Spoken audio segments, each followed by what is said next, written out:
We're coming your way from McKechnie Field in Bradenton, Florida. The first night game of the spring here at home for the Pirates. And spring training baseball is brought to you by McDonald's. Actually, the second of 3 consecutive games played under the lights as the Pirates get ready for the start of the regular season. Tonight they'll host the Tampa Bay Rays. Less than a week to go in spring training 2016. Greg Brown along with John Wehner. And, you know, John, the Pirates open up the regular season 1 week from tomorrow at home against the St. Louis Cardinals. And Clint Hurdle has put in a lineup that will look very similar to the one we see a week from tomorrow. Yeah, unfortunately, a late scratch of McCutchen yesterday, a late scratch of Gregory Polanco here tonight. But, yeah, he wanted to get that starting lineup out there, 3 straight night games, but it hasn't worked. But, yeah, it's pretty similar with the exception of Gregory Polanco, pretty close to that opening day lineup. And, you know, Clint Hurdle really trying to push these guys and get these guys out there regularly for when that season starts on Sunday next week. A guy that will be starting on Sunday against the St. Louis Cardinals 1 week from tomorrow is Francisco Liriano. He will make his what we call penultimate start as the Pirates and the Tampa Bay Rays get ready for baseball tonight. We're ready to play ball. The Bucks and the Rays are coming up next. TPG has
And you can see it's a beautiful night for baseball. The Pirates traveled down south to Fort Myers, took on the Boston Red Sox last night. And again, this is the second of 3 consecutive night games.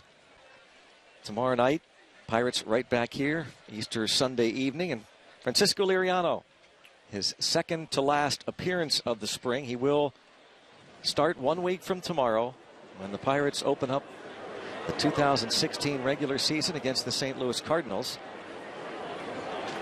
Liriano, so far this spring, not just kind of getting in his work. He knows what he has to do, 32 years old. 8 2/3 innings in his first 3 Grapefruit League outings. He's also appeared in a minor league game.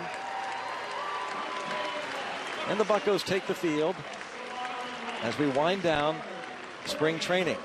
Less than a week to go. In fact, the Pirates will play their final Grapefruit League game on Thursday. Andrew McCutchen, he is just fine. Did not make the trip last night down to Fort Myers. A little quad tightness, but he is A-OK. And we check out the starting lineup for Kevin Cash's Tampa Bay Rays. Steven Souza Jr. is in right field, and it's Kevin Kiermaier, who last season led the Rays with a dozen triples. Desmond Jennings will be the DH. Steve Pearce, the former Pirate, will play at second base and hit cleanup. Logan Morrison, the veteran, first. Hank Conger behind the plate. Taylor Motter, Brendan Getzman, and Christian Toribio round out the starting nine. Some young players, the bottom third of that order. And again, the veteran. Lariano, the UPMC numbers for him: 31 starts a year ago, 12-7, impressive 3.38 ERA, 186 2/3 innings, 205 strikeouts. Am I mistaken, or was that the first time in Pirates history that we had a righty and a lefty, or two pitchers with 200 or more strikeouts? The same season. That's a very good question. We are going to put our team to work on that immediately. Right before the first pitch, you throw that out at us. Yeah, I'm sorry. No, that's fine. That's good. Because I forgot that he had 200, and I knew Cole had over 200. Yeah. And I remember thinking, like, with AJ had 200 a couple of years ago. It was the first time in forever that a Pirate right-hander had 200 strikeouts. And so I'm thinking that might be the first time that we've had two starters. Right. Again, we are scrambling. In fact, the game will now take a back seat as we find out. There is the new right fielder, Elvis Escobar, a minor leaguer, because Gregory Polanco has a little bit of shoulder tightness. Andrew McCutchen, Starling Marte in the outfield. Freese, Mercer, Harrison, Jaso around the infield, and Francisco Cervelli, the catcher. And the first pitch is fouled out of play by Steven Souza Jr. Polanco, hopefully, they're really, this time of year, extra cautious. You feel anything, basically don't play. And that makes perfect sense as far as I'm concerned. I'm sure as the Pirates are concerned. I know Clint Hurdle wanted to get that starting lineup out there for these night games, but I don't think there's any reason for alarm.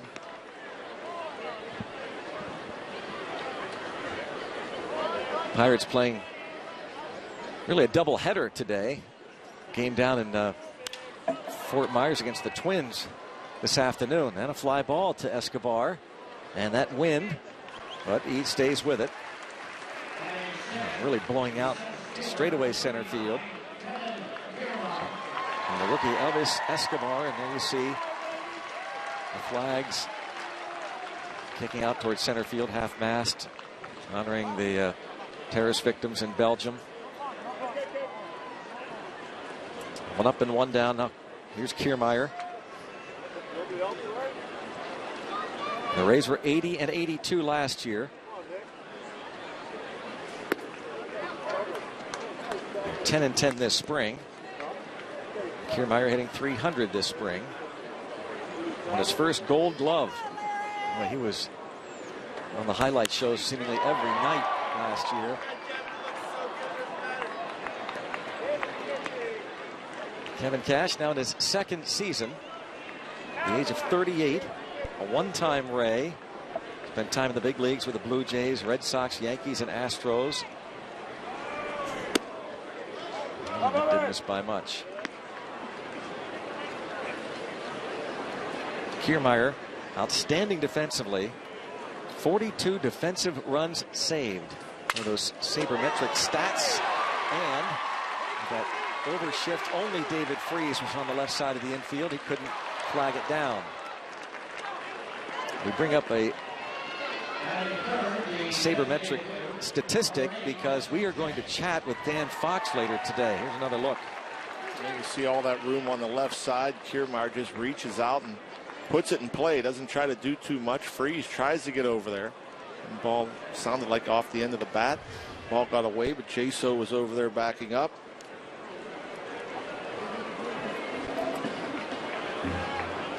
Dan Fox is the Pirates Director of Baseball Information, and we are going to chat with him tonight, starting the fifth inning. Should be fascinating. Here's Desmond Jennings. Home plate umpire is Will Little.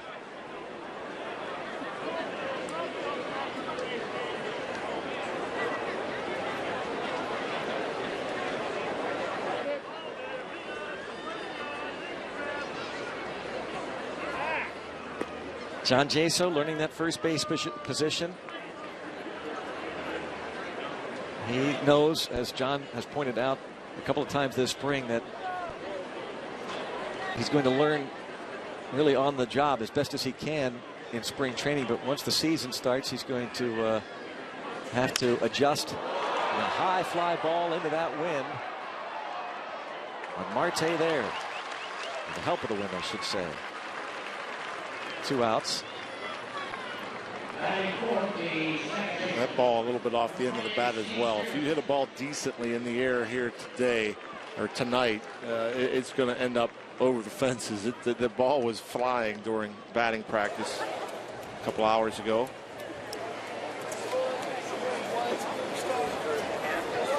Rays fans, the Tampa Bay Rays train down in Port Charlotte.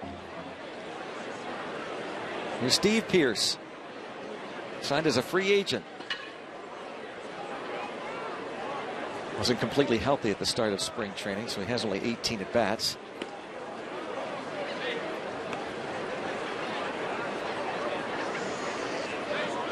Hit .218 with the Orioles last year, 15 homers. Lakeland, Florida native.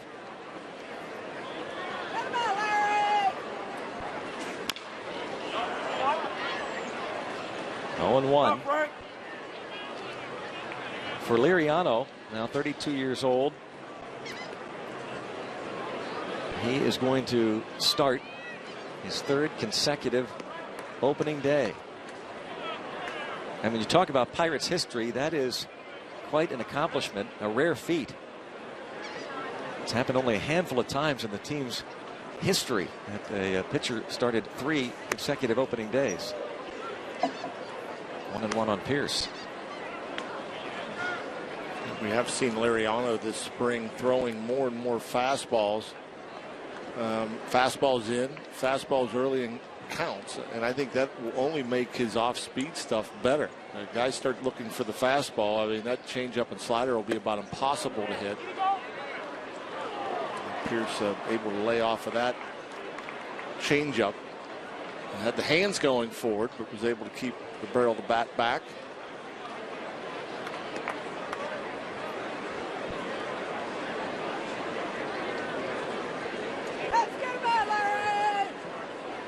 Two 2-1 count on Pearce.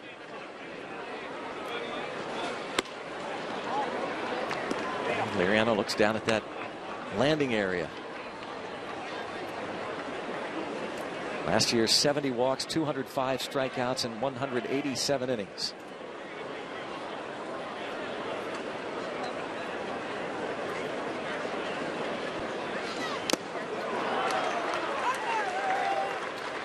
Like Liriano often does, you can't sit fastball, no matter what the count. Steve Pearce was geared up to get a fastball, let it fly out in front. If I believe the changeup.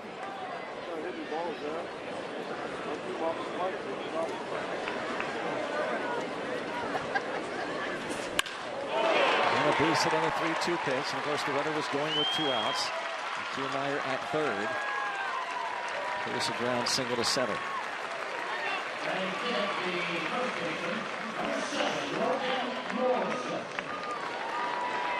Steve Pearce with 8 hits now and 19 spring training at bats. His first with the Tampa Bay Rays. And a former Ray, John Jaso, holds him on.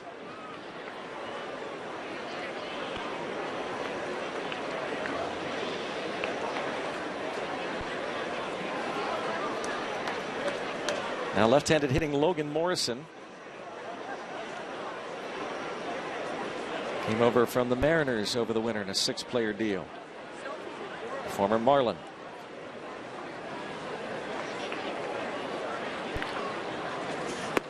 By the way, John, our crack staff, the question you asked even before the first pitch was delivered. Last year was the first time in Pirates team history they had 2 pitchers collect 200 or more strikeouts in the same season. Sorry, no, there is no reason to apologize. That's why they're there. Well, as you know, most folks don't know is it's important to get all the other stuff done before we start asking questions like the lineup and the defense and the pitcher stats. It was a rookie mistake. By whom? You? Me? You're no rookie. Of course. Rookie mistake. Come up with a better excuse than that. But speaking of mistakes, by the way, this ball line toward the corner and foul.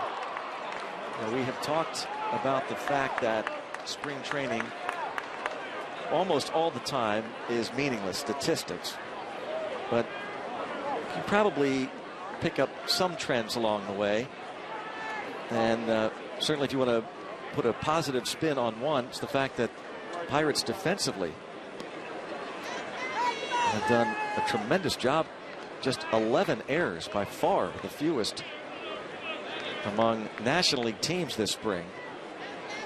And only the Houston Astros in all of baseball have committed fewer errors in spring training.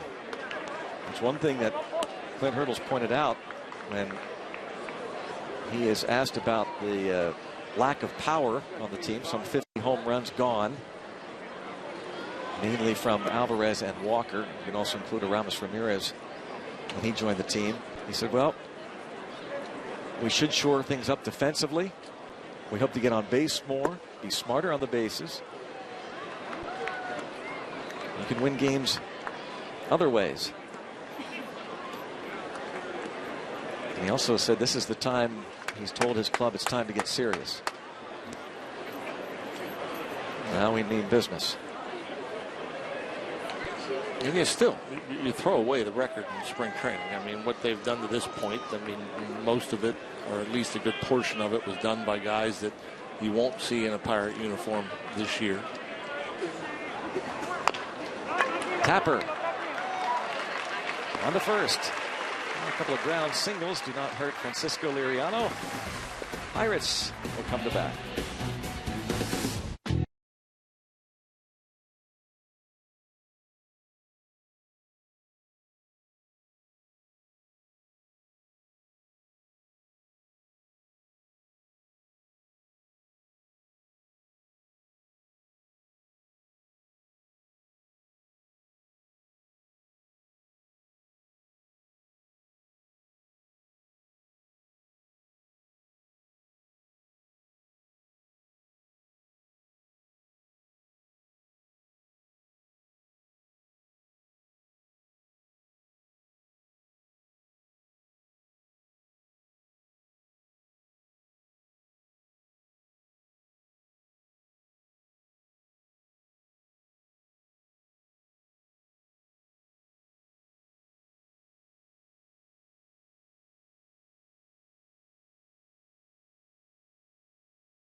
Easter weekend, and glad you could join us tonight as the Pirates and Rays meet, winding down spring training.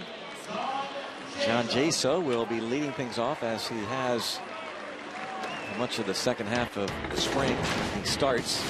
RAV4 lineup has Jaso followed by Andrew McCutchen hitting that 2 spot. That's gotten a lot of attention. David Freese hits third. Starling Marte, Francisco Cervelli, and Josh Harrison follow. Then Jordy Mercer, and again Elvis Escobar, because of the late scratch, Gregory Polanco, and then Liriano against Jake Odorizzi. Pretty good numbers a year ago. 9-9, a 3.35 ERA. Just 150 hits in almost 170 innings. Opponents hit just 231 against him.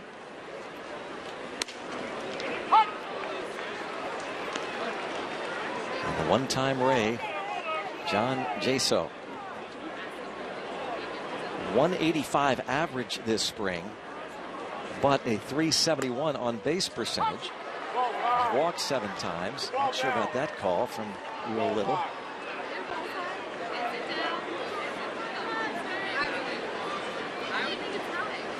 Jaso, 12th round pick of the Rays in 2003.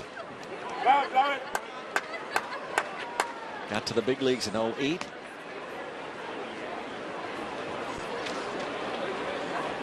And this is not unfamiliar to him.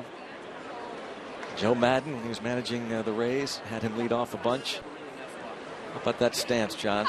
That is different. Remind you of anybody at all? Not to where the one foot's in front of the other, literally. It's almost like both feet are on the white chalk on the back of the batter's box before he starts. But, you know, for some, it's just a mechanism. As long as he gets that right foot down early enough, he's in a position to hit. You see there as Rizzi is ready to come to the plate. You know, he gets the legs started, and he puts it down just about where you need to be. The feet are square.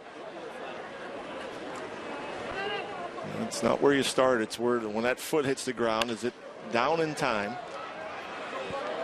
In the air to left, a long run, and Gatsman not able to hold on. Well, Jason will get credit for a double.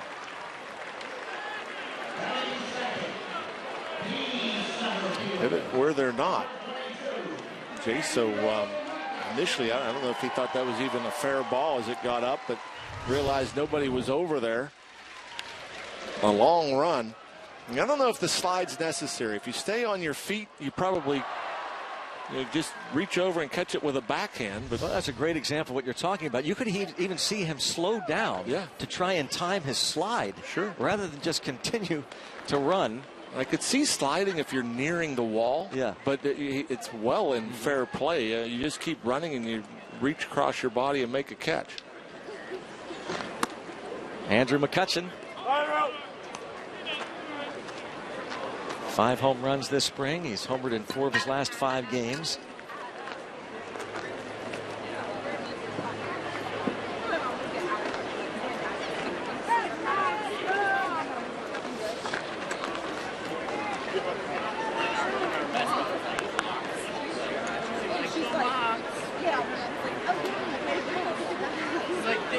McCutchen was held back a bunch last spring. A tender knee. He's getting plenty of playing time this Grapefruit League season. And of late, you didn't want to miss his first at bat. Yeah. You know, those home runs coming, his last 3 coming in his first at bat. 3 of the last 4 starts for Andrew.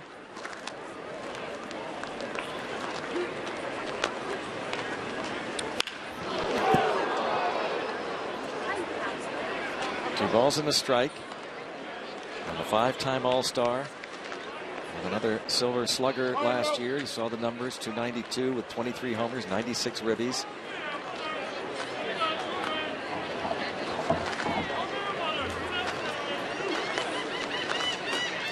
Starting rotation for the Rays should be good again. Jake Odorizzi, a big part of that. Chris Archer becoming a staff ace.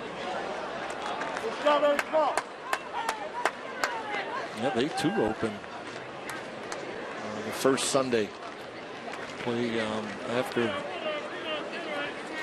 Pirates and the Cardinals started off, and then Archer, Cash. Kevin Cash, the manager. Toronto will be their opponent at the Trop in St. Petersburg on that Sunday afternoon following the Pirates Cardinals. McCutchen chases, and that was out number 1.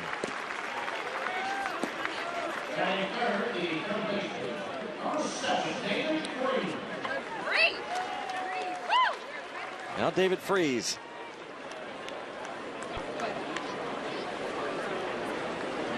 Freese with 19 plate appearances since signing the free agent deal with the Buccos. He's 3 out of 15. He's walked 4 times. He'll start at third base opening day and for much of the first month or so of the season, and then we'll see when Gung gets back. Gung has started to take batting practice. Run the bases a bit, not necessarily stopping and starting, cutting the bags just yet. So the Pirates have said for a long time it'll be late April, late to mid-April for Gong's return.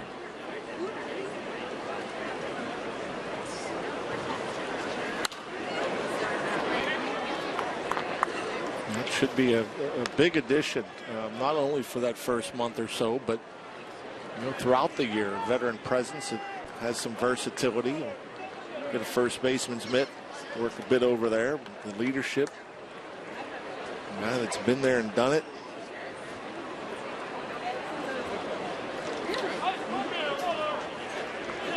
Ooh. Breaking ball, and Freese is hit by the pitch. Freese missed a good bit of time last year. Fractured his right index finger when he was hit by a Mike Pelfrey pitch. Just clips him. Starling Marte. With Freese at first and Jaso on at second. Marte hitting .371, couple of home runs. There's numbers from last year.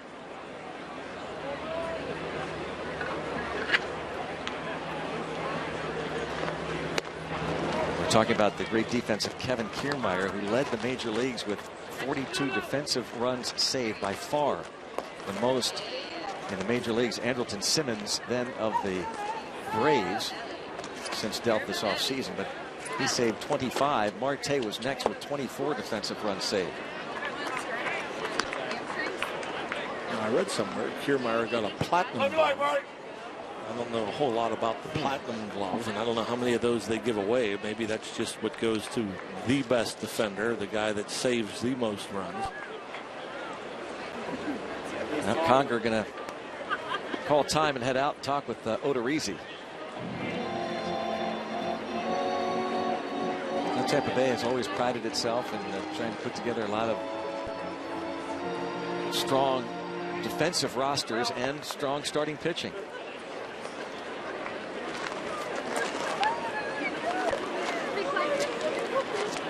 They had their second straight fourth place finish last year at 80 and 82.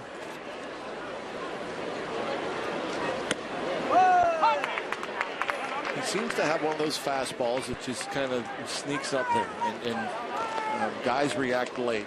Andrew McCutchen swung and missed at a fastball up that was clocked at just 89 miles per hour. You don't see him swing through many fastballs, let alone one clocked at just 89. Good look there too at the shadows being cast down on the field across the mound at the moment. The first strike, it shouldn't be playing that big of a role. It is a little bright in the batter's eye there. That may be causing the hitter some issues.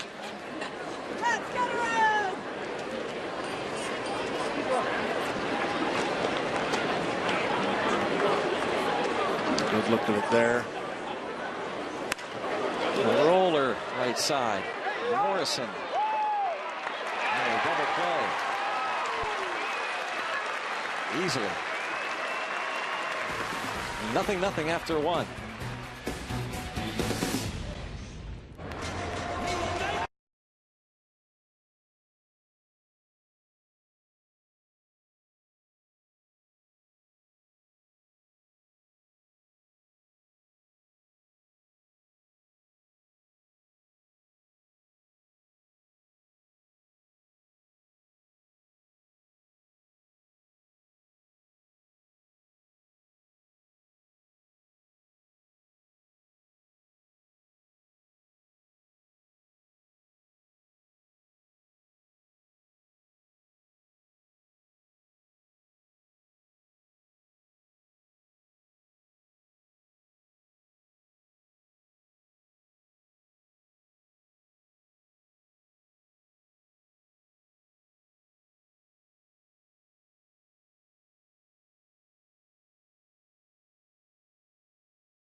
Maestro, also known as Uncle Ray Searage. I'm Robbie Smikowski. Welcome you back to the second inning between the Buccos and the Rays. Francisco Liriano has found consistency after a very up-and-down career with the Minnesota Twins. And I asked his pitching coach what has led to that since he's worn a Pirates uniform. If I could pin it to one thing, consistency in his discipline of working out and keeping himself. There's so many different things. You know, if you can, it'll be really tough. But communication is probably one of the biggest ones, and him knowing to listen to his body a lot more. Rock, obviously you guys have watched a lot of Pirates baseball, decades of it, and to see a man with this kind of consistency, given the career he had with the Twins, he was traded to the White Sox late in the 2012 season and wondered if he would ever get his career back on track, and thankfully he has here, as you just heard Ray explain why. National League Comeback Player of the Year in 2013 when he went 16-8, his first year with the Pirates. 2 strong seasons with Pittsburgh. The Pirates re-signed him to a 3-year contract before the 2015 season. And yeah, he is just another example of players that have rebounded under the tutelage of Ray Searage. Pretty impressive work by both Liriano and Ray.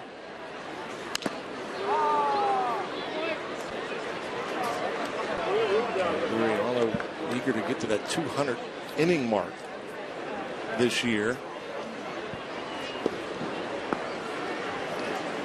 Rock, I was just thinking, watching Ray Searage, taking notes after each pitch.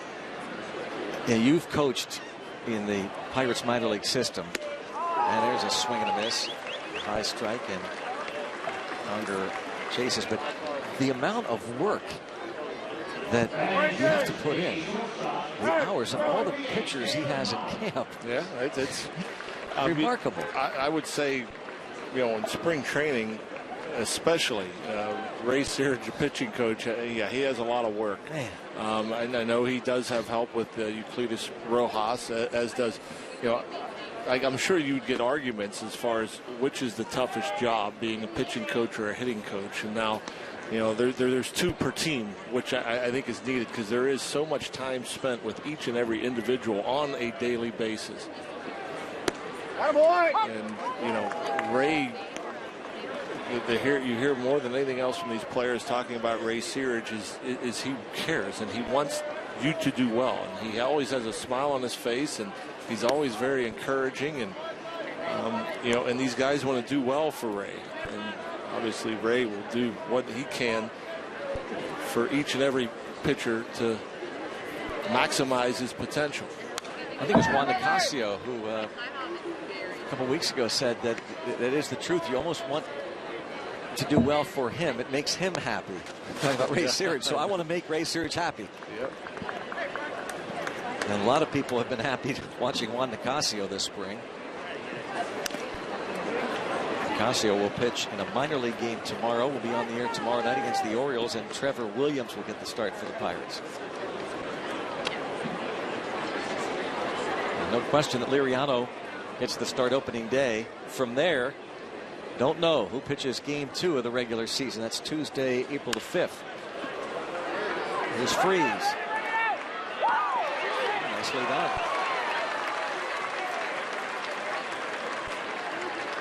Taylor Motter retired.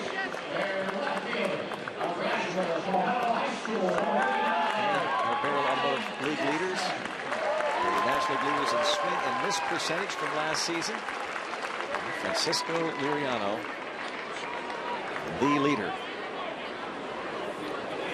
Clayton Kershaw, Max Scherzer, Tyson Ross, and James Shields. A couple of Padres on that list. Off of Liriano. He stuck his glove out. Deflected it. Turns toward the first base position. That'll be a hit for Getzman. Doesn't look like there's too much concern as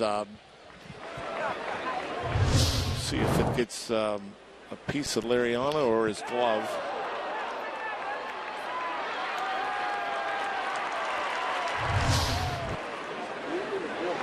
Always, I know I've mentioned that a number of times over the last several years that, you know, with the way Francisco finishes his delivery, there are times where his back is to the plate, and you worry, you know, with these comebackers, these hard hit line drives, because he's not in a great position to defend himself. You know, he's almost always facing towards the third base dugout. And there, right on the backside.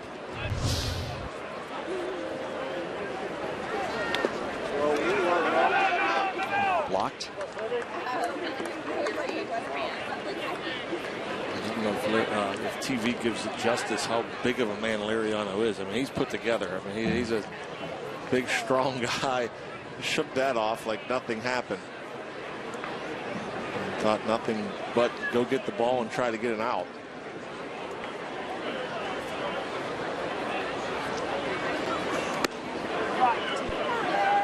You see on that particular pitch, after, you know, there was no swing, but Liriano literally did. He was facing center field after releasing that last pitch.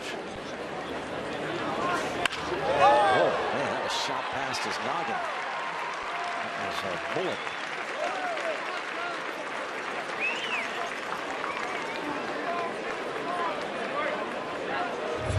Certain pitchers, after they release the ball, they're in a better fielding position, and they could kind of defend themselves or maybe make a play with the glove. But Liriano just gets out of the way. A strikeout and a ground out, a couple of hits, and now Steven Souza.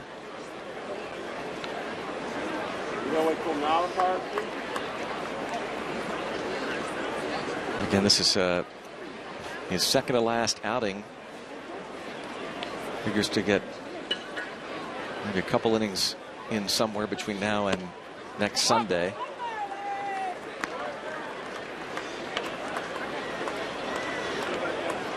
And then you have to wonder, you know, when does he pitch after opening day? There's a couple of off days that first week. Off day Monday the 4th, Thursday the 7th. And, you know, if he goes on regular rest, then obviously other guys in the rotation will have to be skipped. And so it'll be interesting to see how they set that up. Garrett Cole, as it stands now, the way they've got it, would be in line to pitch the first road game of the year in Cincinnati on April the 8th. So it's Liriano Sunday the 3rd, then the off day, then back-to-back games against the Cardinals at PNC Park, the 5th and 6th. I have to believe that John Neese would pitch one of those two. And then the interesting decision will be coming up regarding Juan Nicasio, who's gone 15 innings, has not allowed a run, and struck out 24. And of course, Jeff Locke, Ryan Vogelsong, part of that mix. Still 2-2. Yeah, that's hard to ignore. 24 punch-outs in 15 innings. No other pitchers combined have, no two pitchers combined have struck out as many as 24.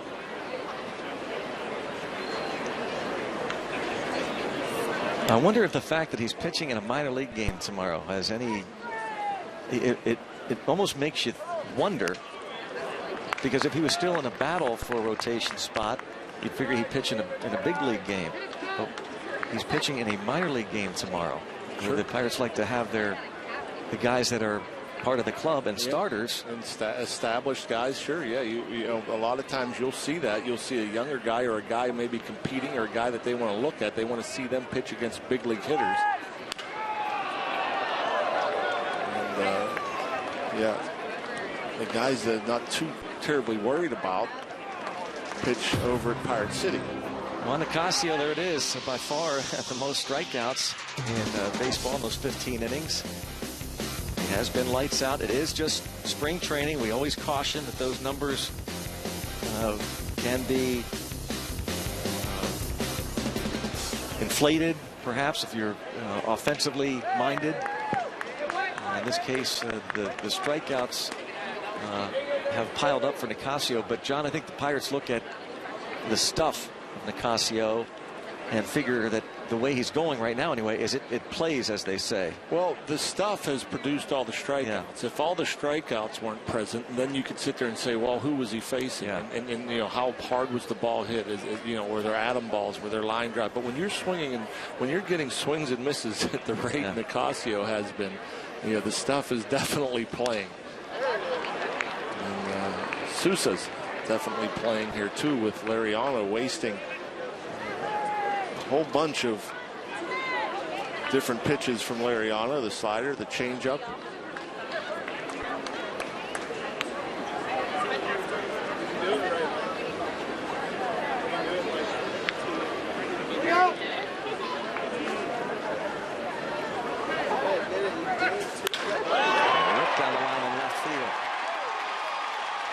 This is going to score a couple as it settles into the corner.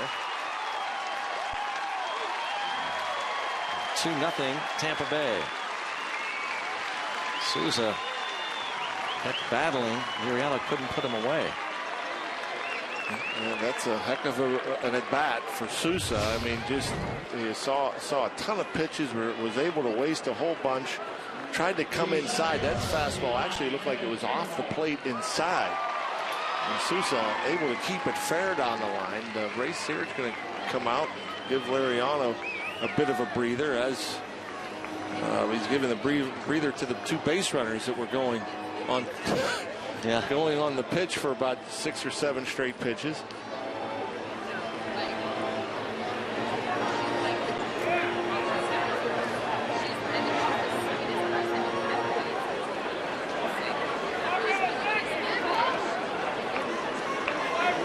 So in the inning, 3 hits after the first 2 are out. Getzman hit that ball off of Liriano's glove, and then Christian Toribio hit that ball just past Liriano. And Sousa rips a double to left. Now Kevin Kiermaier.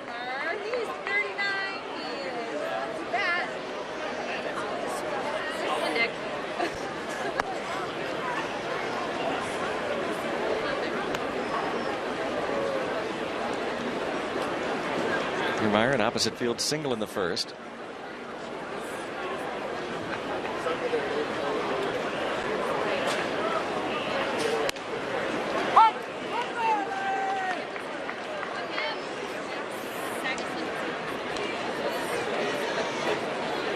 Liriano did not get to 4 innings his last time out.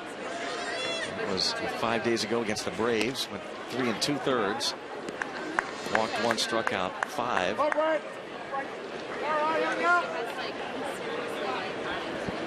Hoping to go 6 if he could tonight.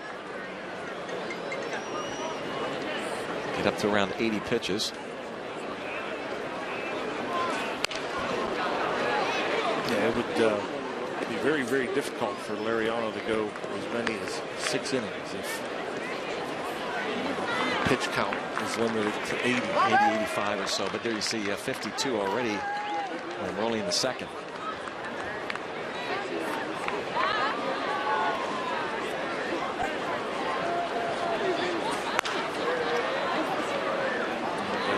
Just again very early.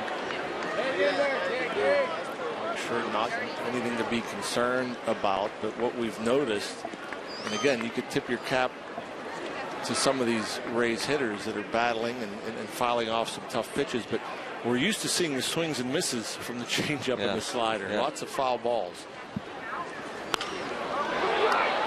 Popped up, and Jaso comes in and makes the catch. Runs in 2-0 Tampa Bay. My Crohn's disease.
training baseball on Root Sports is brought to you by McDonald's All-Day Breakfast. Breakfast has been liberated. By Bordas & Bordas, official legal partner of the Pittsburgh Pirates. Visit BordasLaw.com. And by Day Automotive. We're gonna make your day. Let's go Bucks! Coming your way from McKechnie Field tonight, Pirates and Rays. Grapefruit League action. Here's Francisco Cervelli against Jake Odorizzi.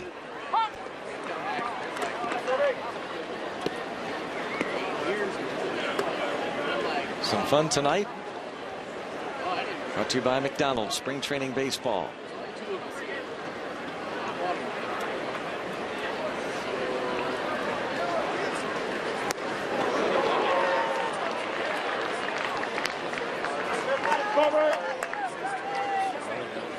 Big slow curveball. A solid season for Francisco a year ago. Hitting .286 this spring with a home run.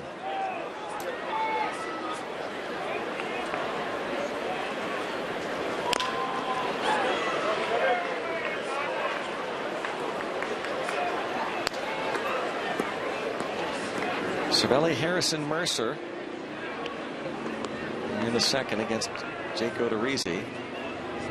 Tomorrow night the Pirates and the Orioles here. Third straight night game, and then Monday afternoon against the Minnesota Twins. All three games on Root Sports this weekend. Last night, or tonight, tomorrow night, and Monday afternoon.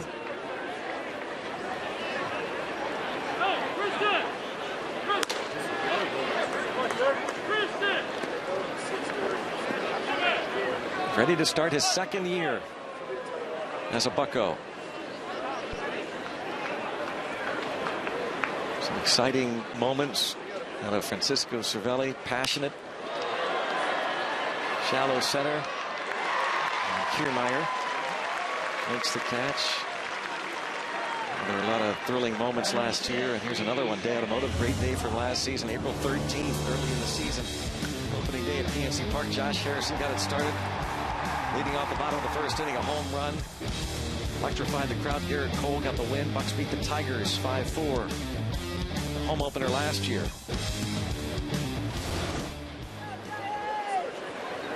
That was as a starting third baseman. This year he'll be the starting second baseman.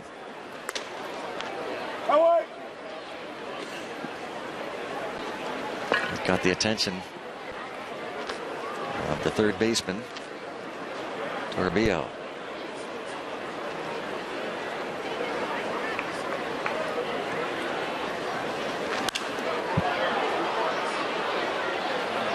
Keep that one in play. It sure will. Yeah. Boy. Steve Pearce makes the catch in foul territory. That's really being that he arrived at about the time he made the catch. It made it a little bit easier. That's a tough play for a second baseman if you're not used to playing over there, because you run over there and you're trying to get under it. And with the backspin and the wind, a lot of times, you know, not a lot of times, but you've seen it at times where a second baseman will overrun it, or a shortstop on the other side will overrun it. But Pierce made it look easy.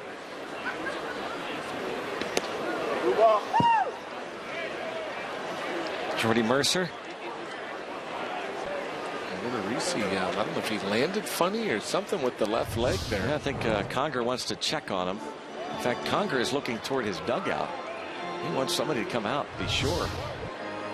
Kevin Cash. And a trainer.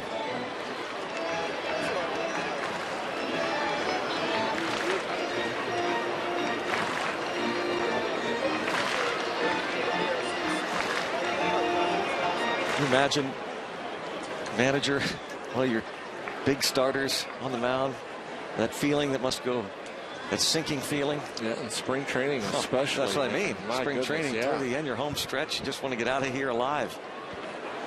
Man, you want your players healthy.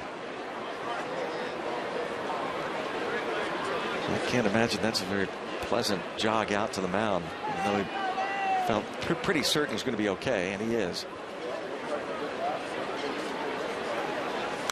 Look out.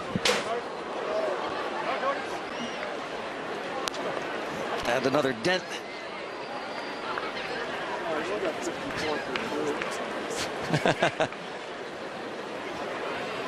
Just below us. I think I moved it a little. What do you mean?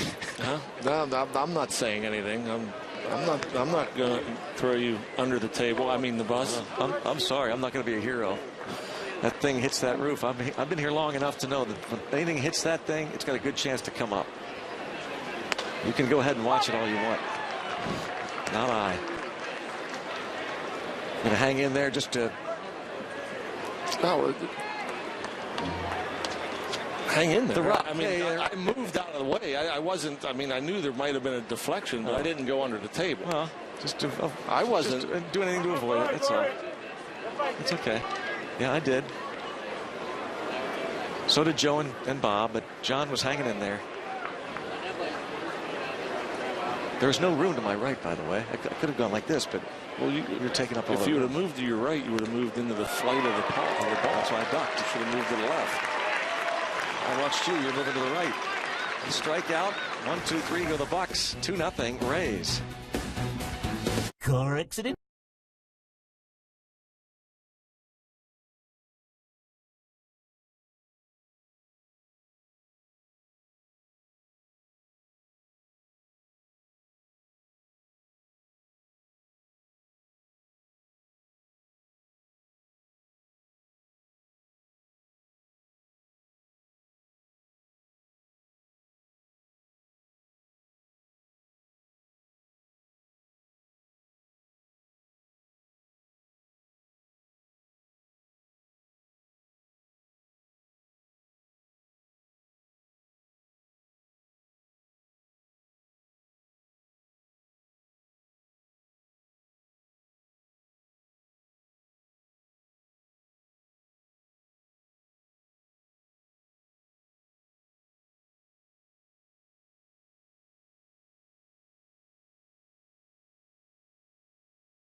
New additions, potential breakout players, and much more.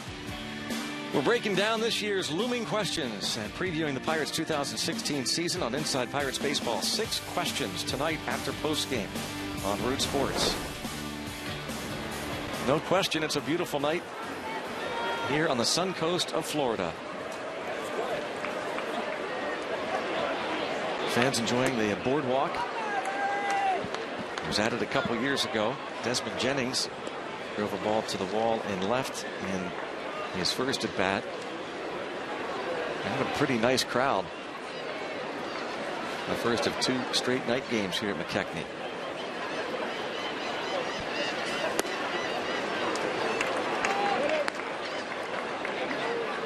What an addition that has been, that boardwalk.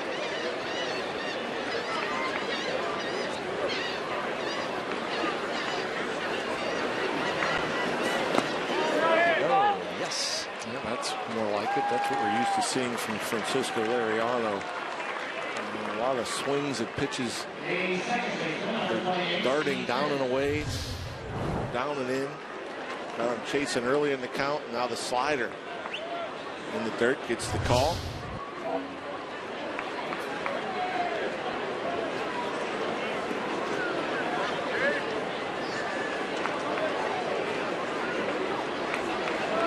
Steve Pearce.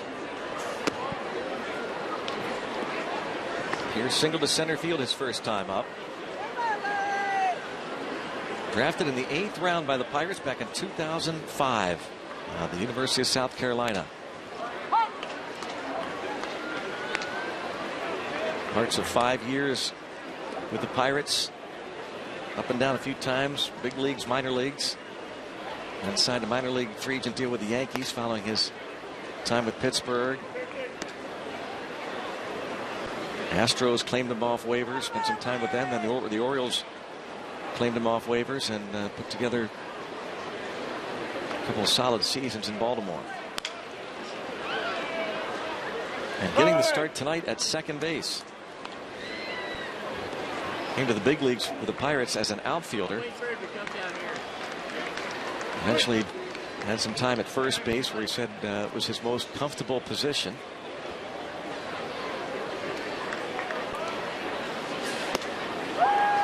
Back-to-back Ks for Liriano.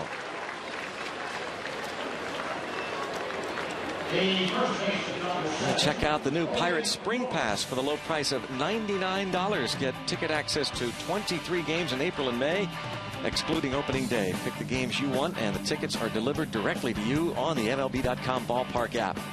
Visit pirates.com/Spring Pass for details. What a deal. 23 games, April and May, for $99, excluding opening day. Logan Morrison bounced back to the mound in the first.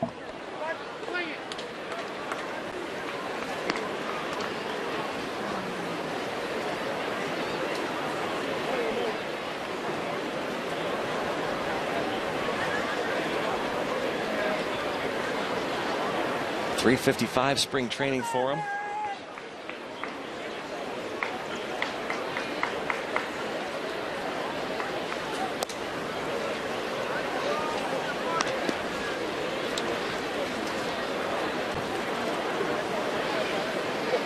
Liriano looking for a more efficient third inning.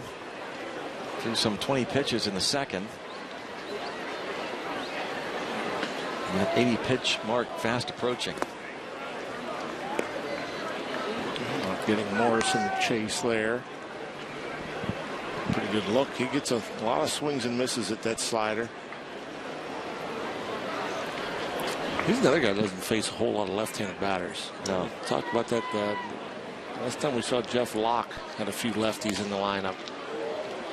Most managers will just run a bunch of righties up there against left-handed starting pitching. Good eye, Logan.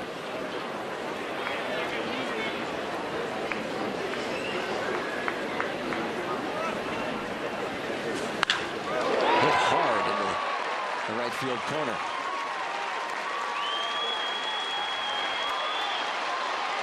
Logan Morrison doubles.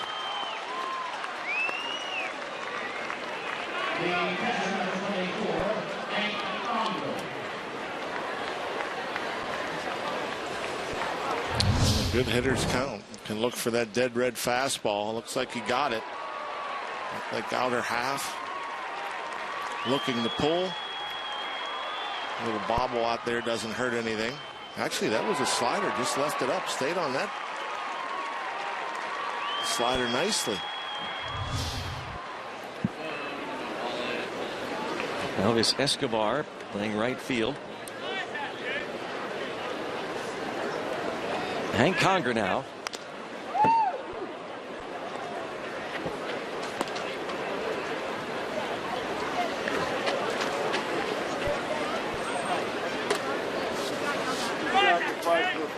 Veteran catcher.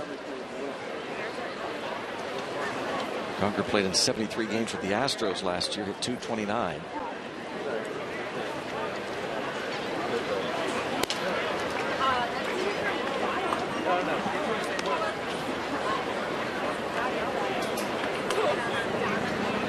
Francisco Liriano. Again, we mentioned at the top that he's going to make his third consecutive opening day start. The last Pirates pitcher to do that, Doug Drabick, was the opening day starter for the Pirates, 1990, 91, and 92. Jaso goes too far off the bag, so it's going to be up to Liriano to get there, and he does. Harrison ranging far to his left. Doctors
2-0 Tampa Bay, and there is Nicola Yanity, 4 years old and a big Pirates fan. Easter Bunny, leave my basket in PA. I'm in Florida to root on my Bucks.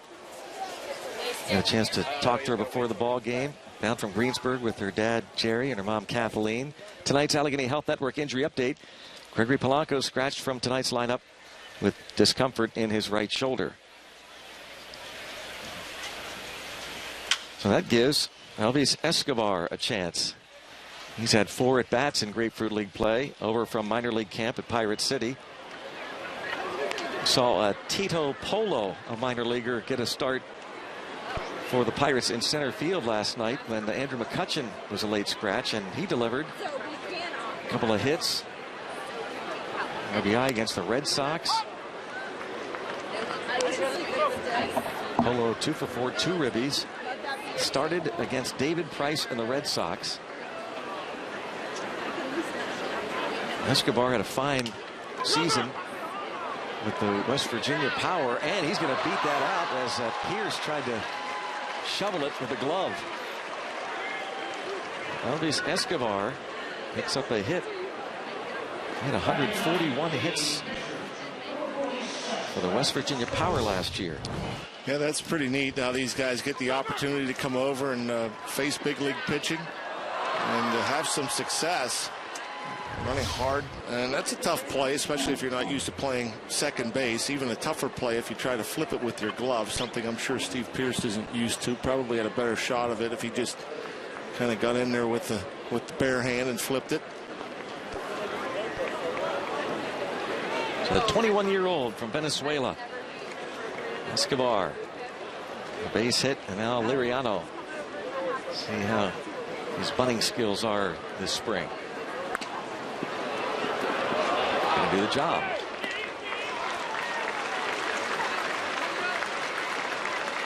Nicely done.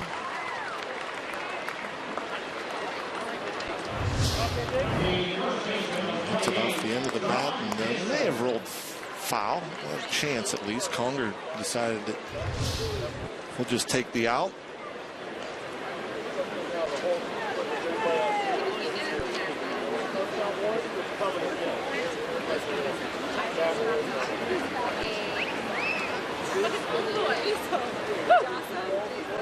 John Jaso credited with a double to left.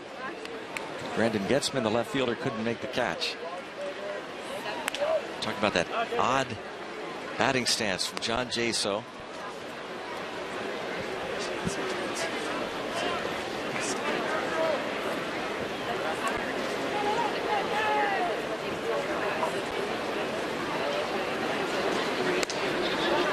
And you wonder, for John Jaso, if there's something in the pitcher's delivery as you see a tweet. Similar to Dick McAuliffe in the 60s and 70s and Tony Batista. That's a really good comparison. That third baseman played for Montreal, the Diamondbacks for a while.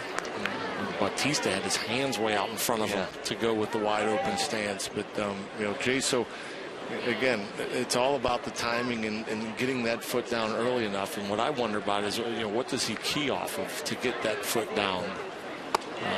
Some hitters will look at when the pitcher breaks his hands. There's Tony Batista. Not quite as open. Again, I haven't seen any hitter where the back foot, the front foot is in this case, his front foot, the plant foot, the right foot, is actually behind his back foot. John, you're talking about the timing mechanism. What does he use? What is his key, as you said? Yeah, and again, is it does he start when the pitcher breaks his hands? Does he start when the pitcher starts? Watching him, I know he doesn't start with that right leg until after Odorizzi starts his delivery. But the key is getting it down early enough. And then looking at from where we're sitting, it almost looks as if that the foot, he starts the leg kick about the time Odorizzi breaks his hands. Watch when he takes the ball out of the glove. You see how the foot starts. And that's one way to keep consistent with it is by watching when he breaks the hands, because if you're looking at something else and the pitcher decides to slide step, I mean, regardless, everything's going to be the same. If he breaks his hands, it doesn't matter how quick he is to the plate in terms of a slide step or a higher leg kick. That, by the way, is the 8th walk that Jaso has drawn this spring, and another former Ray in camp, Matt Joyce, has also walked 8 times to lead the Pirates in that important department. Pirates looking for guys that can get on base.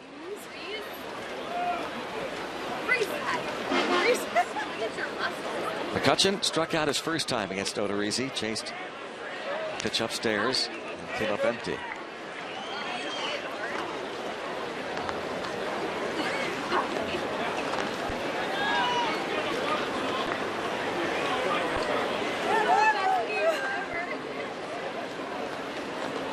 Seems like it's been about an hour since Andrew last hit. And with Freys comes a tie. He's the one guy everybody wants to come see play, especially in the batter's box. And especially with men on base. Especially with men on base. And that's the case here. And that second spot in the lineup, getting an opportunity with 2 on and 1 out.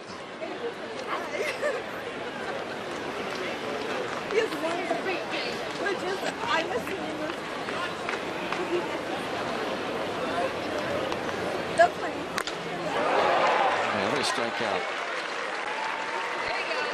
Twice he's come to the plate against Odorizzi, and Odorizzi has gotten them both times. 3 strikeouts total in the game so far for Odorizzi. And both times with the elevated fastball.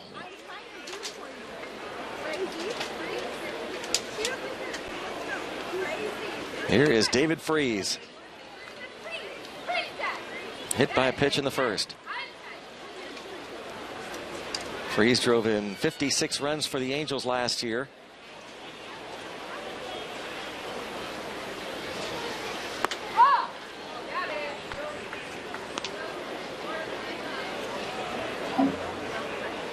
Odorizzi was a first-round pick of the Milwaukee Brewers 8 years ago. He was traded to Kansas City under the Zach Greinke deal in December of 2010. Traded to Tampa Bay, part of the James Shields trade.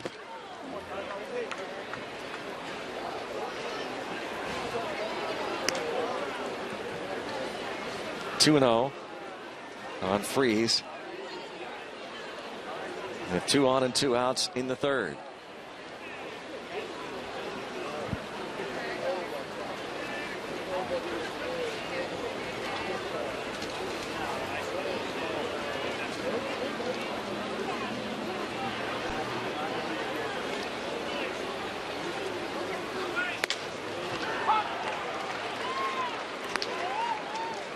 Neither one of these pitchers work very fast. This game is kind of moving slowly, but I think we're going to see a little more of that, I think, with this Pirates team that has these guys that grind out at bats. You see there's patience. They're seeing more pitches. They're going to waste more pitches.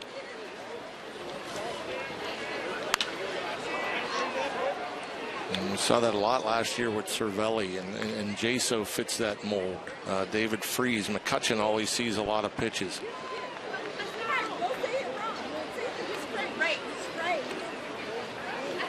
He's now 32 years old. Corpus Christi, Texas native.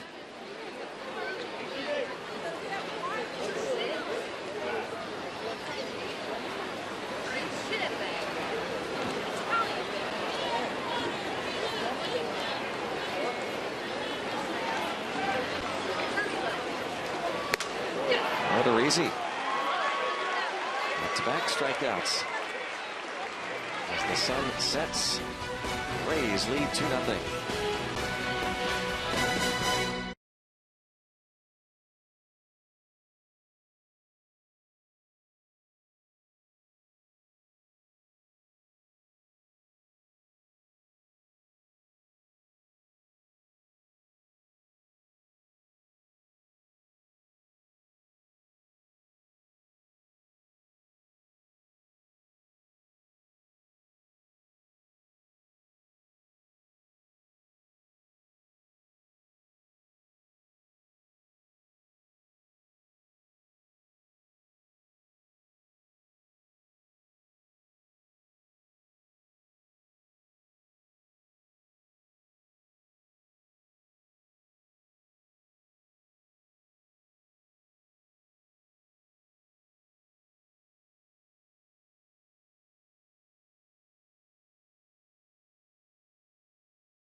You are taking a look at about 20 to 25 kids from the Bradenton RBI program, as if their day isn't pretty good watching their favorite team play baseball. Their day was really good starting a couple hours before the game when they had a meet and greet with one of their favorite buccos, Josh Harrison, who had a meet and greet run by director Al Cox. About 300 kids are a part of the program between the junior RBI and the Bradenton RBI program. They watch BP, and some kids have never been to McKechnie Field before, and they enjoyed their first time experience, and some others, Greg and John, as I'm sure you would assume, came armed with questions. Some of the diehard baseball fans. Jay Hayes signed autographs, took some photos, and Garrett Cole stopped by also and signed a few autographs for all the kids. So a good time had all around for the Bradenton RBI program. Of course, RBI stands for Reviving Baseball in the Inner Cities, one of the initiatives started by Major League Baseball, and a real cool thing going on here at the spring training home of the Buccos, guys. It is really, really cool to see those players get a chance to interact with Jay Hay. All these Pirate players do so much off the field. It's one of the many reasons why they have gotten this fan base, not only down here, but of course up in Pittsburgh and the region, back to baseball. Some 2.5 million fans attended Pirate games last year at PNC Park. Well, it's not a sellout. It's close to it tonight. Tito Polo takes over in left field as Starling Marte is out of the ball game.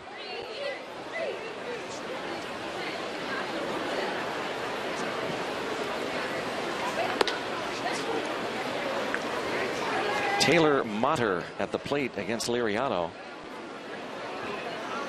This bottom third of the order.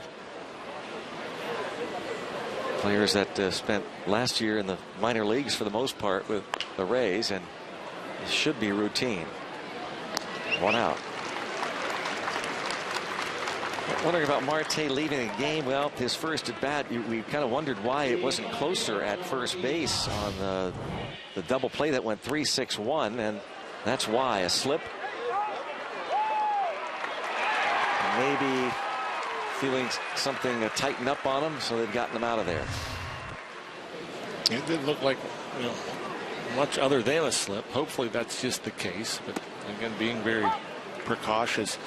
And it makes you wonder, given, with yesterday, Andrew McCutchen, a late scratch, today Polanco, and now Marte, that's the three outfielders. And that's the one area where you don't see a whole lot of depth, at the higher levels. And you start to wonder, if you lose one, where do you go? If you lose two, where do you go? And there's been so much. It was nice to see, get a good look at Josh Bell. That's a fine play by Mercer. 2 outs. Yeah, there does not seem to be at this stage. There are guys that are close, but not yet ready to fill. Like Willie Garcia comes to mind. Sure.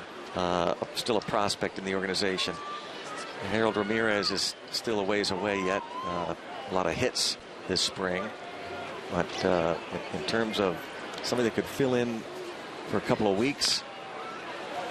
Then you wonder, if it is just a couple of weeks, do you just go with, maybe Rodriguez goes out there. Obviously, we've seen Sean Rodriguez go to the outfield. Pedro Florimon has gone to the outfield. Matt Joyce, vying for that fourth spot, or the in-camp options. But it'll be interesting to see what would happen if, we lost one of these star outfielders for a significant period of time. Do they move Josh Bell back to the outfield, perhaps, if something were to happen, say 2 months or so into the season? Hit deep. Well out of here. How about that? A minor leaguer up from Port Charlotte, Christian Toribio, is 2 for 2. Chance for a younger player to shine, and He hits the home run. Again, pretty neat opportunity. Liriano, I think, tried to sneak a fastball. No, he didn't try to go in. He tried to go away. It ended up coming across the plate on the inner third. Toribio right on time.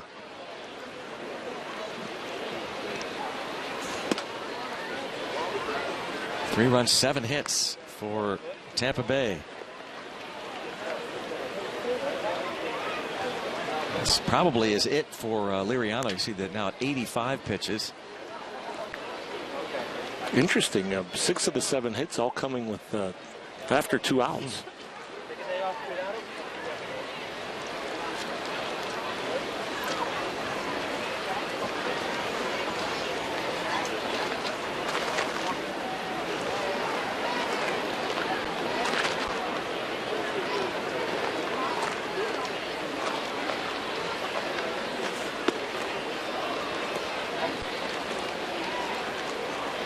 Souza, 2-run double in the second with 2 outs. Dealt to the Rays, part of a 3-team trade involving Will Myers going to San Diego. Souza, the former Washington National.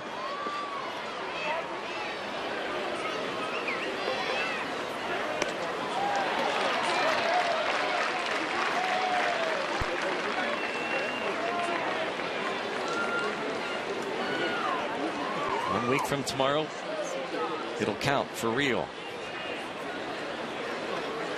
With a guy like Liriano, you really don't get too concerned about his performance in the spring training game. He is well aware of what he needs to do to get ready. You want one too?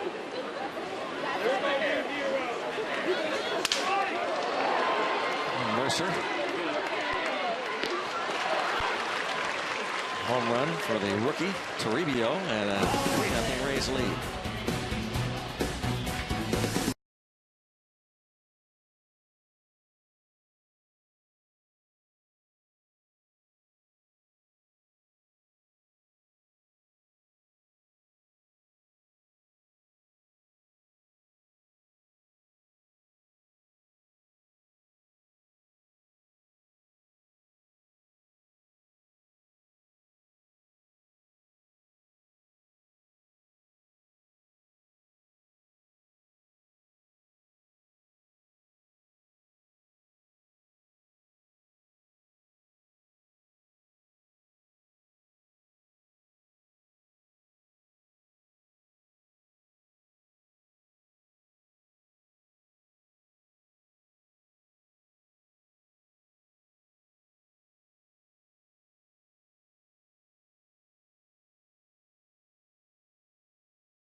Is brought to you by the brand new all-wheel drive Toyota RAV4 Drive Hybrid. There's so much to discover with just one tank. And by UPMC, life-changing medicine. Let's go Bucks! Well, here is Tito Polo, his first at bat in this ball game. Fun at McKechnie. Polo made the trip to Fort Myers, Florida last night, and with Andrew McCutchen not going down there, they put Polo in the lineup, and he was 2 for 4, the Colombian. He led all Pirate farmhands last year in stolen bases. At 2:36 at West Virginia, South Atlantic League.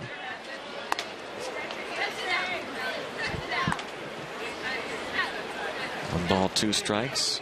We were talking about Harold Ramirez earlier, who was impressive in terms of his offense in spring training early on, and then left to be part of the qualifying team for Columbia. Harold Ramirez along with Polo. Just for the name alone, you want to see this guy in the big leagues. Yeah.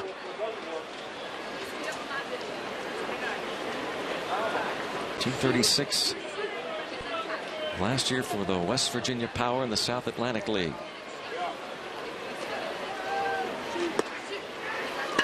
Jake Odorizzi has struck out 3 in a row, 5 in the ball game.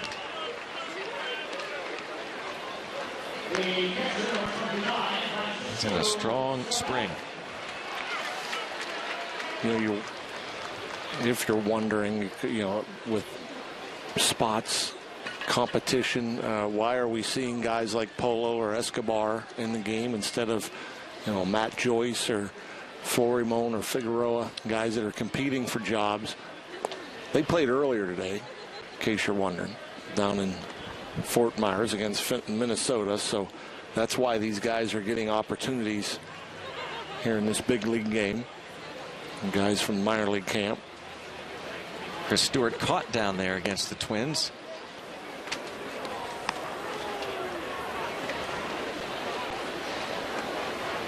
Two 2-0 on Cervelli.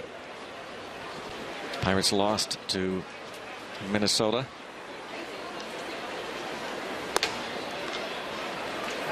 Kyle Lobstein gave up his first couple of runs of the spring, went 4 innings, gave up 2. Corey Lupke went a scoreless frame. Rob Scahill went 2 innings, gave up a run, and Jim Fuller won scoreless in a 3-0 loss to the Twins down in Fort Myers. The Bucs 7-16-1.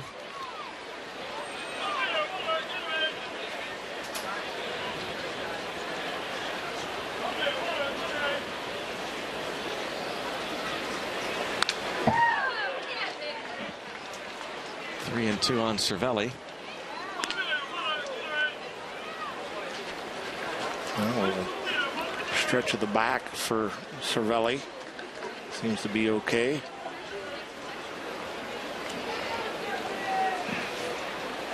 Every movement you're watching, everything these players do now, this home stretch of what we say so many times, meaningless games.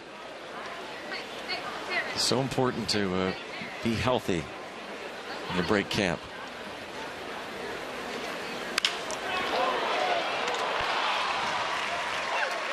Two outs.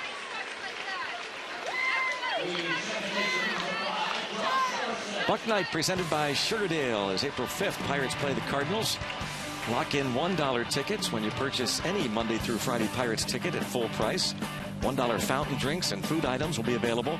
Special offer only be valid through March 27th in limited quantities. So make sure you right now go to pirates.com/bucknight. Take advantage. April 5th game, the first night game of the year at PNC Park against the Redbirds.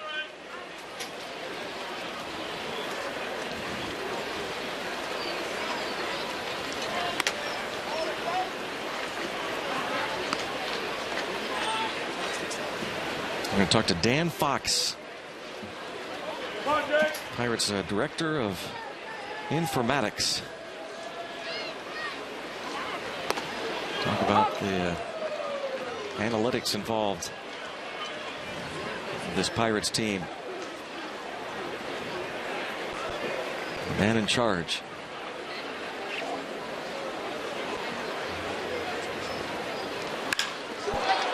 Jay Hay. Line single to center for Josh Harrison. And he gets a fastball here and about belt high middle. They were looking to throw it away, and Jay Hay just a flick of the wrists. Hits another ball hard.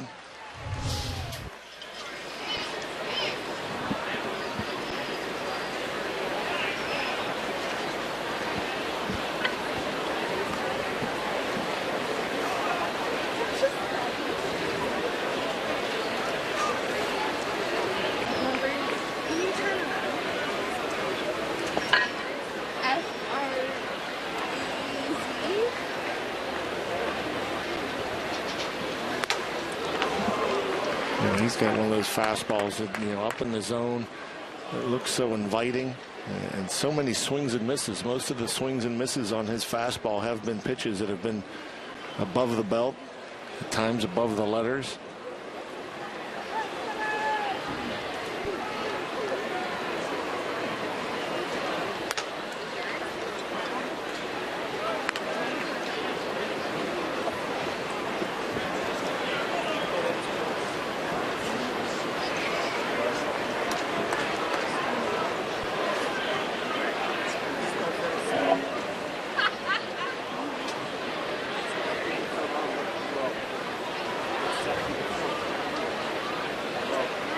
Goes Harrison. There you go.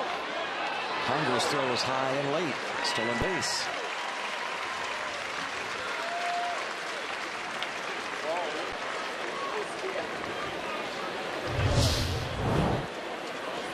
And you wonder, with Josh Harrison and Gregory Polanco, if they do indeed stay in the bottom half of the order, are they going to get as many opportunities to steal bases?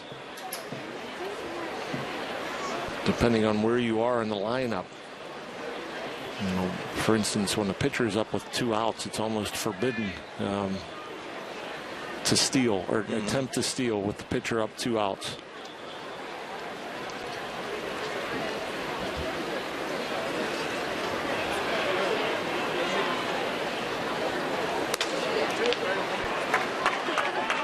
Mercer struck out in the second. Mercer has struck out 8 times in 41 at-bats. He and Josh Harrison and Jason Rogers leading the team in terms of plate appearances.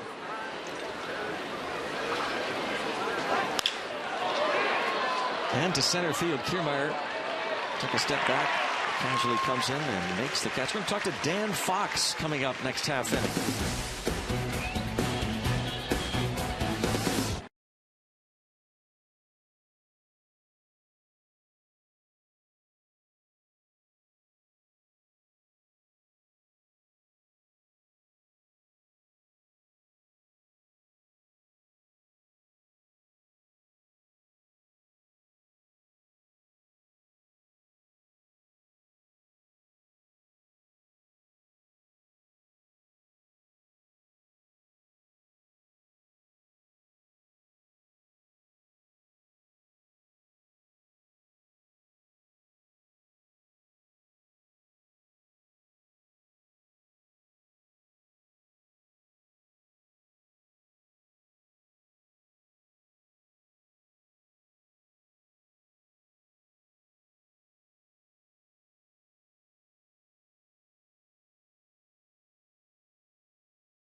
And we are back. 3-0 Tampa Bay leading the Pirates here at McKechnie Field in Bradenton, Florida. We're going to see Francisco Liriano at least begin the 5th inning. As he starts this 5th inning, the Pirates have a pitcher loosening up in the bullpen. So we thought that around maybe 85 might be up closer to 95 for Liriano. As we said, this is second to last tune-up. Maybe he'll pitch a couple of innings in a spring training game before the opener next Sunday. You see the Pirates bullpen, A.J. Schugel. And as we promised, Dan Fox, Director of Baseball Informatics for the Pittsburgh Pirates. He has been such a big part, kind of behind the scenes. Dan, thanks so much for being with us. Sure. This is becoming really fascinating. All that the Pirates have done and gotten a lot of national attention in terms of the sabermetrics. And we thought we'd invite you in here and maybe kind of help those of us who aren't as familiar with some of those numbers and the analytics.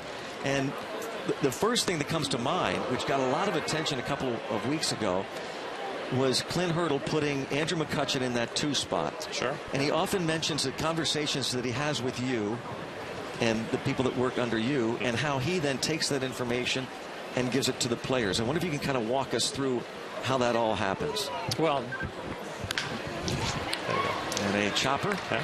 This will be the first time. Nice play there.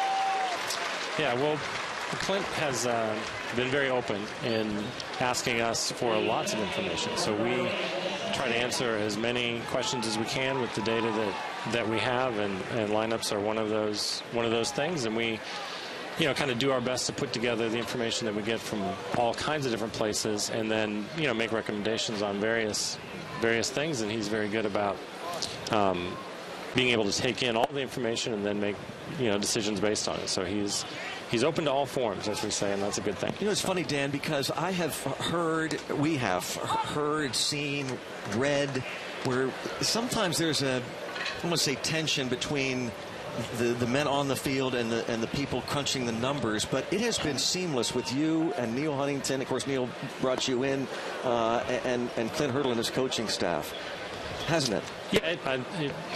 Yeah, it really has. I mean, it starts from the top. As you said, it starts with Neil and his buy-in, and then Clint and how he communicates that to the staff, and then we are fortunate to have Mike Fitzgerald on our staff as well, who does a great job in also helping to communicate those things. And so it all does work together pretty well. And so I've been more than pleased with the success that we've had, obviously, and then the way in which things that we have done have gotten a hearing, and then some of those things have been implemented. So it's been great.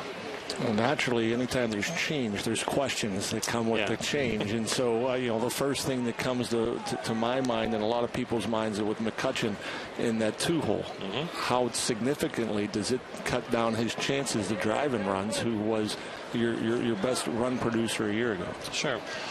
Yeah, I think, I think you can see that there's a lot of there are people who put out there like there's a formula for how to do it, but in actuality it's more optimizing the personnel that we have, and so we're going to do our best with the attributes of all the players that we have to put them in the right positions, not so we have just more RBI opportunities for one player, but that we get more opportunities for everybody, and we put them in positions to succeed. So we're trying to optimize.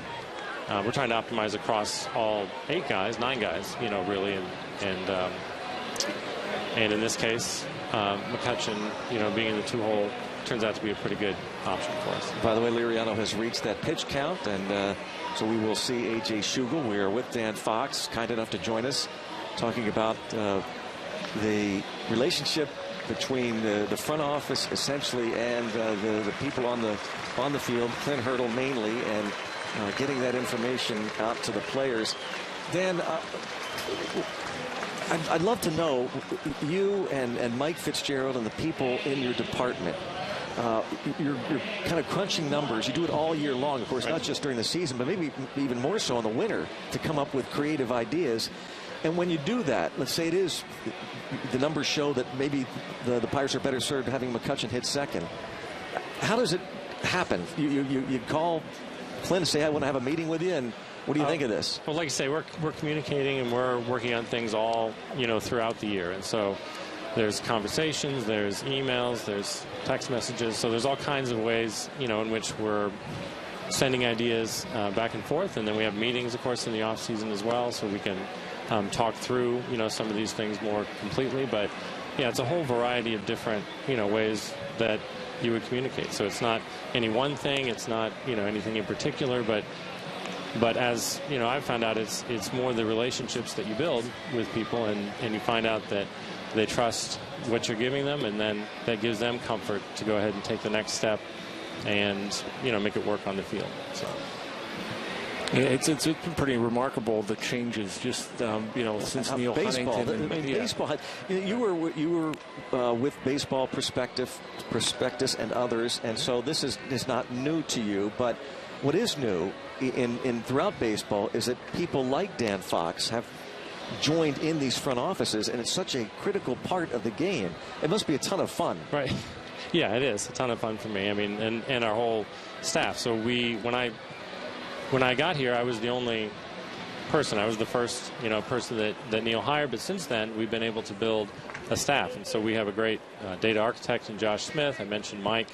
We have another analyst, Stu Wallace, who works here in Bradenton.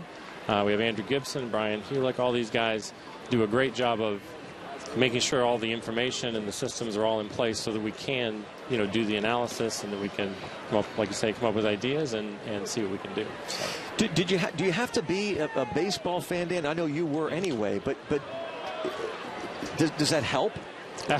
Yeah, absolutely, it helps. Yeah, but there are other skills, right, that are on our team. So we have guys who are stronger in kind of just data analysis, stronger in programming, and so on. And then one of our analysts is strong in biomechanics and the medical field. So we're trying to, create a skill set among our group so that we can do a lot of different things. And Greg keeps asking you about the off-the-field stuff. I'm eager to get to the on-the-field stuff here, and I'm going to go back to, with the lineup construction, and I sit there and think, first of all, I'm going to ask you quickly, how valuable is the stolen base? Just for the simple fact that I sit here and I think now that the stolen bases are fewer and further between because how well the pitchers hold on base runners. And now I think about now with our biggest base stealing threat, perhaps, or all of them, in the middle or later, and we'll talk to you later. There's 3 outs, and it's a long question. And yeah, so sure. We'll get to it. We'll get to it. He's not going anywhere. Head to the bottom of the 5th inning, 3-0 Tampa Bay.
forward, 3-0. Rays lead the Pirates here at McKechnie Field. And back in the booth with Dan Fox. John, you had the question there for Dan. I'm not going to go through all that again. I'm guessing with a lot of the speed moving down the lineup with, well, obviously Marte in the middle and Harrison, Polanco in the second half of the order. And then you have a guy like Jaso who gets on base a lot. And so you are going to create more opportunities for the middle lineup. My question is, is there data to suggest that it may take an extra hit to bring home a guy like Jaso because you don't have the stolen base, you don't have the first to third, you don't have maybe a guy that can score from first on a double. And so for me, I know there's more on base percentage up top, but you have less speed, less stolen base, less extra base. Right, and it's a trade-off. Like you say, you wish everybody could steal a base, right, and get one when we need one, but the trade-off is relative to the extra base hit potential of the guys behind the guys who get on base. And so guys who have lower slugging percentages are generally going to fare a little bit better behind guys who can steal bases, because those guys who can steal bases can generally, or in some cases anyway, they can advance themselves into scoring position and then score on the single. So it's the trade-off between having the high extra base hit guy behind that stolen base guy and then moving that stolen base guy to a place where a guy who has a lower ability to hit extra base hits can also drive in runners. So again, it's a balance of optimizing everybody, all 9 of them, not just the very top of the order, not just the bottom, and so on. John Jaso at the plate after the base hit by Elvis Escobar. He's 2 for 2 as Escobar. Late addition to the lineup, and Jaso will put this in the air to Kiermaier for the second out. And it will bring up Andrew McCutchen. We're talking about Dan Fox about this move here with Jaso leading off and McCutchen hitting second. Dan, is the next, I've heard fans ask this question of me, is the next obvious move to have the pitcher hit 8? Is that it, or is that not obvious? Again, it depends. It depends on the personnel. So there are some lineup combinations, even with the players that we have, for example, where you wouldn't say the pitcher hitting 8th would necessarily be a good thing. And of course, as Clint likes to say, there's a human analytic in everything, and so asking guys to do things differently than they've done before has a cost, to it. There's something that needs to be weighed, and so all of that goes into account. And of course, he's excellent at making those calls. And so not always. I mean, the general answer is that in the National League, the pitcher hitting 8th is usually a small margin better than having not hit 8th. But again, it depends a lot on who you've got coming around the top and who you've got right in front of him. So. With Andrew McCutchen at the plate, defensively, we have seen him playing more shallow, the other outfielders as well. What went into that thinking? Well, I don't know if I can tell you everything that went into that thinking, but we do, look for ways to, optimize our positioning both in the infield and in the outfield, and as we move forward, one of the things that we wanted to do is do a better job of giving them recommendations for where to play, and so some of that has resulted in maybe Kutch coming in a little bit, and that has to do with our staff, our pitching staff as well, and so the intermix of our fielders with our pitchers also plays a big part there. Are you surprised, because we joke about this all the time, with the infield shifts the way they are you surprised that there aren't more guys? There's a lot more. We see more guys attempting to bunt. Are you surprised by the lack of success when they bunt? It's hilarious to us.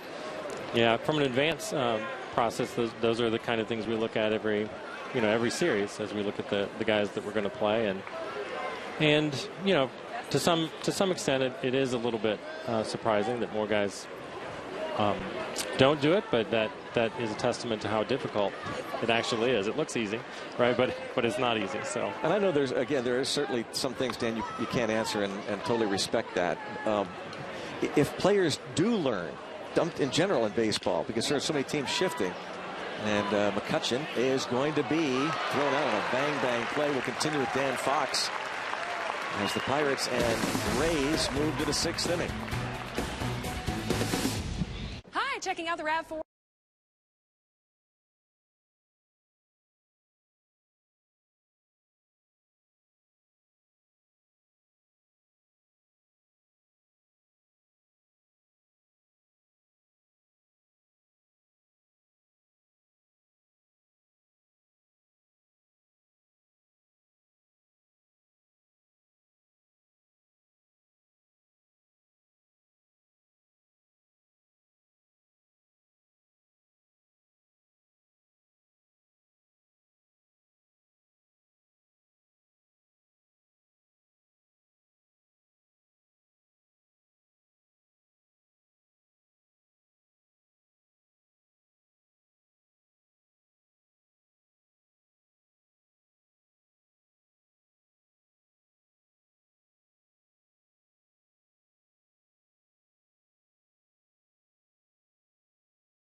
the 6th here at McKechnie Field. The Rays lead the Pirates. A.J. Schugel got that last out in the 5th.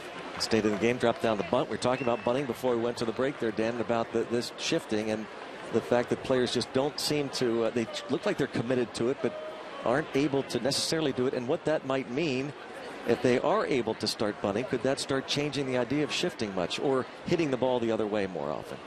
Yeah, I think for certain players it certainly could. I mean, obviously there are players who make their living driving the ball and hitting extra base hits, and if guys like that, you know, want to try bunting and they want to pick up a few extra base hits, that's generally speaking not the end of the world for the defense, because you're taking away, I mean, they're taking away one thing they do in order to do something else. So, but I think you're right. In general, if players were more able to spray the ball across the field, you obviously wouldn't see alignments like we see right now with Morrison.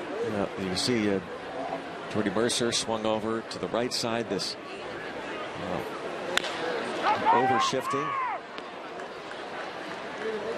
And Morrison pulls the ball to the right side.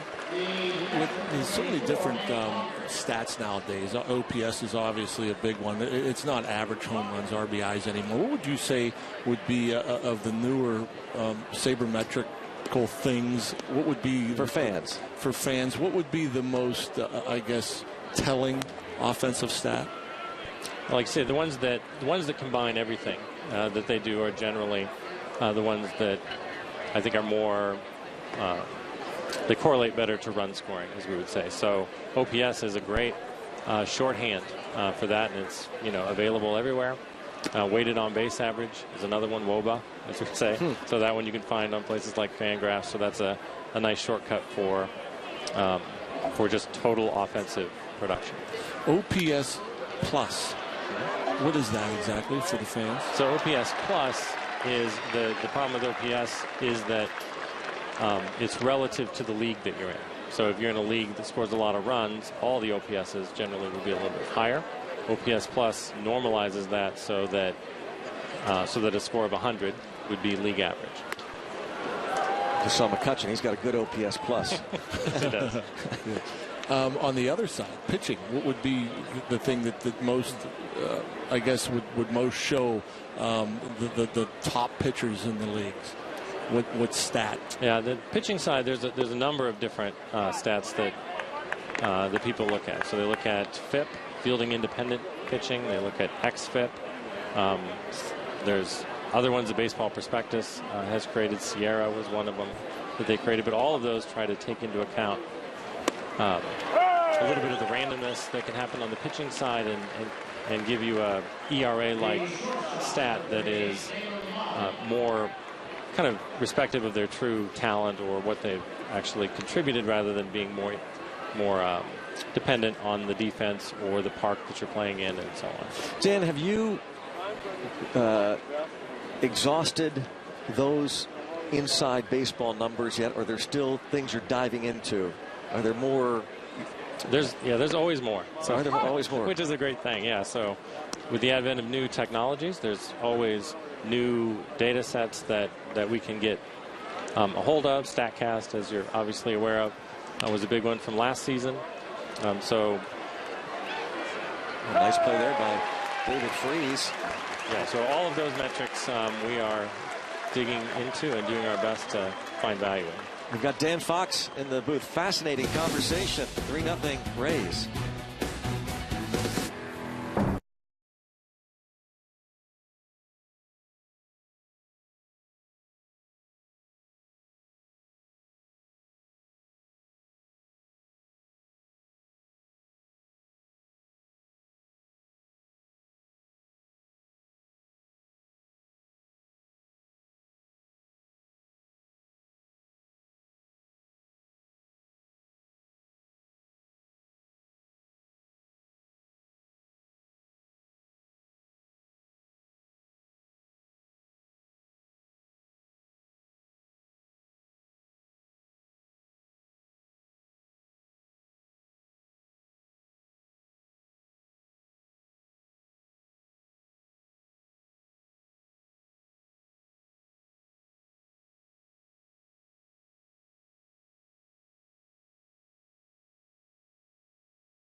3-0 Rays lead.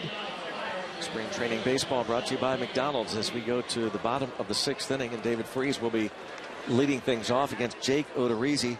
Dan Fox is with us, the Pirates director of baseball informatics, and John was making this point earlier in this ball game about Odorizzi being one of those guys that's sneaky fast, and you had a question involving that. Yeah, we try to explain it all the time, and it's hard to explain on the air, but like there are some pitchers will come in there and throw 97, 98, 99 miles per hour, and the guys hit it like they, like it's nothing, like it's batting practice. Then you have guys like an Odorizzi or a Bastardo, as you mentioned, in between innings last year. A Marco Estrada comes to mind that throws average fastballs. Chris Young from the Royals last year that throws 86, 88, 90 miles an hour, and they can manage to get a fastball.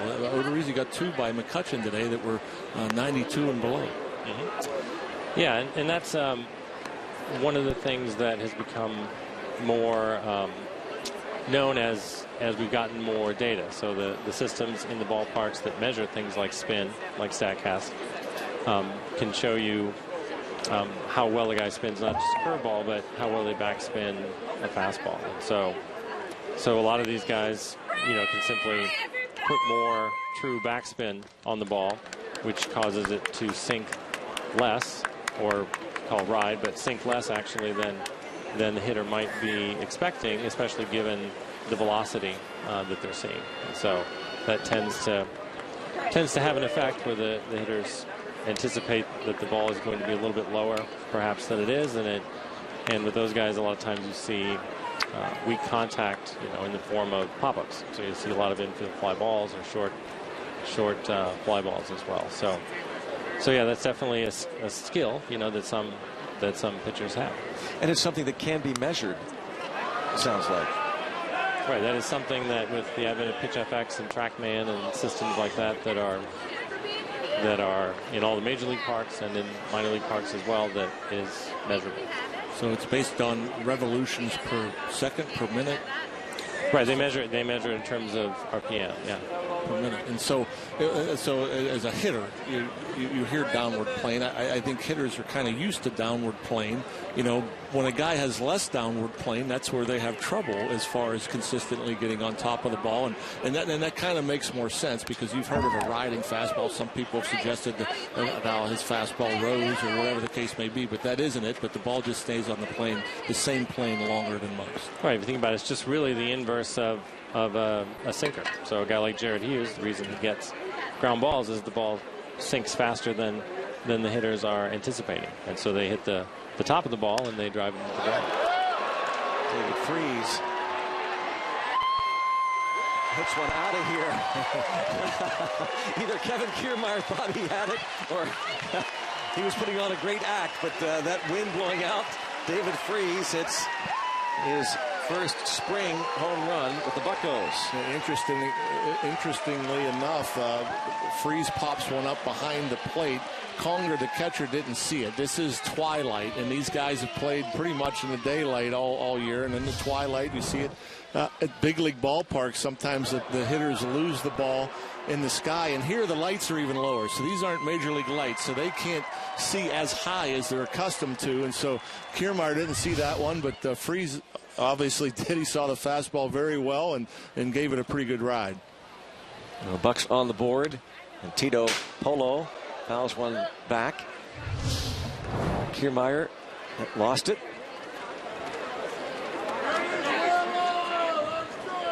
Yeah, that's the one thing, a huge difference that from minor league ballparks to major league stadiums, the lighting. It's I don't want to say night and day, but it's pretty close to it. I mean, you notice right away how bright it is. Oh, what a stop there. Torabebo throws out Tito Polo.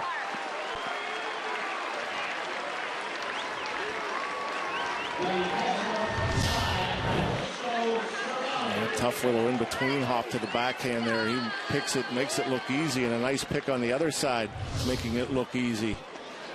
Christian Toribio is up from minor league camp. And one out. And now Francisco Cervelli, who's 0 for 2. another thing we're seeing a lot of in the lineup, we talked about this a few innings ago with Jaso Cervelli a year ago, guys that see a lot of pitches. Now, before we go out and sign, let's say a Jaso or even a David Freese, I mean, is that all weighed into it too? Guys that see a ton of pitches, a guy that more probably Jaso than Freese that draw a lot of walks. Sure, I think all the skills, right, that the hitters have, we do our best to, quantify, and we make projections of how we think they're going to perform given our park, given the teams that we play, and so on. So all of that plays a role in the information that we provide. And then, of course, Neil does a great job of taking not just the lens through which we're looking at things, but the lens of the scouts and the staff and everybody else, and kind of puts it together in order to make the decision. So our role is to, use information to help our decision makers make the best decisions we can. So. Dan, before you joined the Pirates front office, were you frustrated almost at baseball being as slow as it seemed to be for so long to adopt this way of thinking? I don't know about frustrated, but I didn't think the adoption would happen quite so quickly. So I wasn't expecting a job, a position like this to open up with the Pirates, and then it's exploded obviously throughout baseball because I had the same thought that baseball didn't really value as much the information, but that has turned out to be not the case. So. Your colleagues throughout the sport, are you guarded?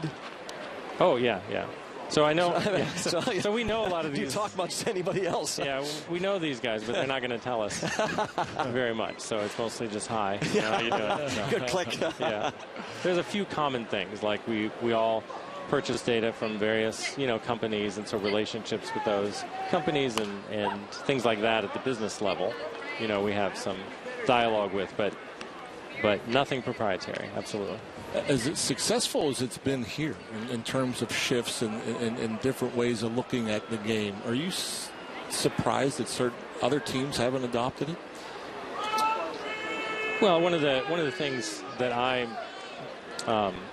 have learned that I didn't know coming in is just how important the communication aspect of it is. So even if you have all the right information and you're making all these recommendations that you think would pay dividends, you have to have the people in place and the relationships, most importantly, to be able to communicate it, for them to trust it, and then to use it. And that's taken, we built that up over time, and so that's been the thing that really turned the corner in terms of us using information. It's not the information itself as much as Clint's willingness to bring us into the conversation a little more fully.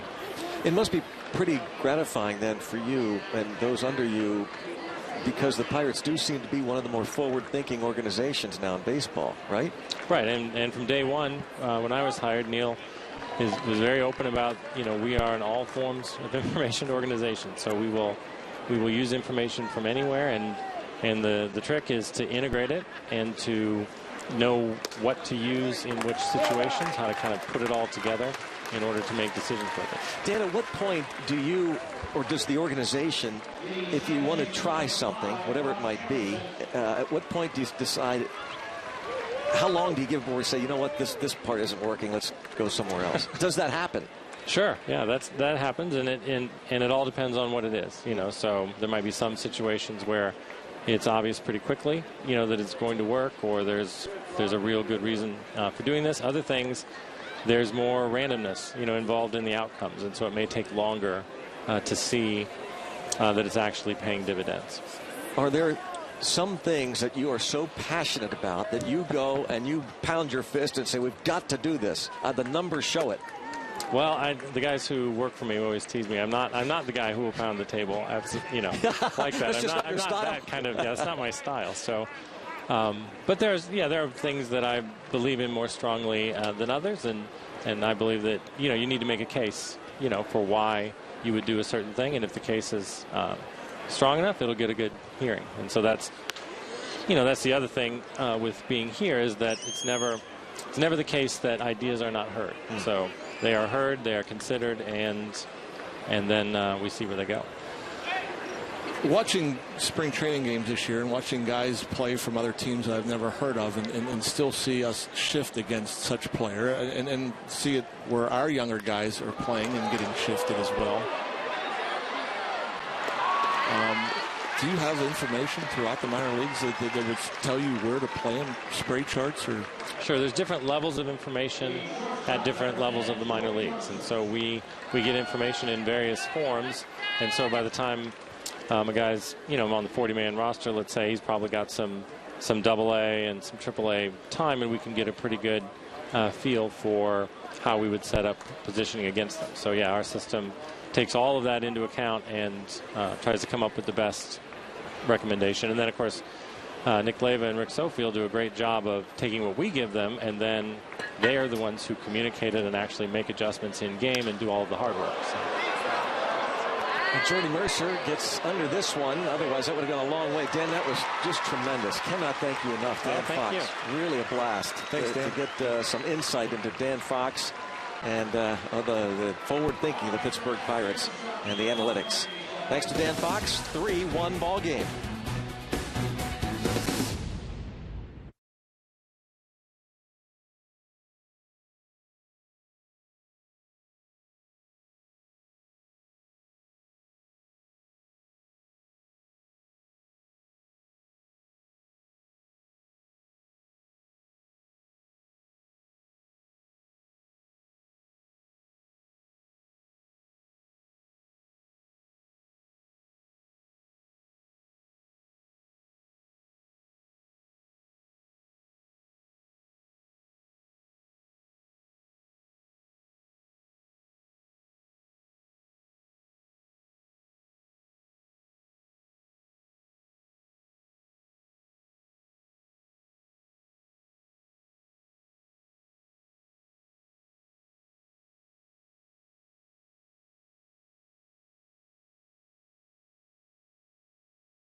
David Freese hits the home run to get the Pirates on the board. His first home run of the spring. So it's 3-1. On to the seventh. Well, there's two quick innings, two of the quickest innings we've done this spring. We had so much to ask Dan Fox. We got a lot in, and we thank him for being gracious enough to spend a couple innings with us. Dan Fox, the director of baseball informatics. A.J. Schugel took over for Francisco Liriano. Got the last out in the fifth. And a 1-2-3 sixth. And you get the feeling that if he wanted to, he could talk and we wouldn't understand some of it. Oh, you know? Yeah, if he wanted to. He was able to dumb it down for us. I know exactly. that. Yeah. I'm sure there's a lot of information that he could throw out there. A.J. Schugel.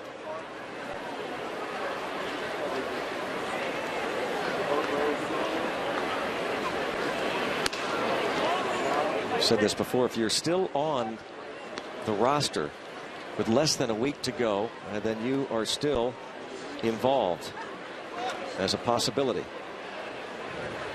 Schugel pitched in 5 big league games last year with the Arizona Diamondbacks and was claimed off waivers by the Pirates in January from Seattle. The Mariners had gotten him off waivers from the D-backs in December, and they needed to make a roster move. They took him off the roster, and the Pirates got him. The Winter Haven, Florida native, 26 years old.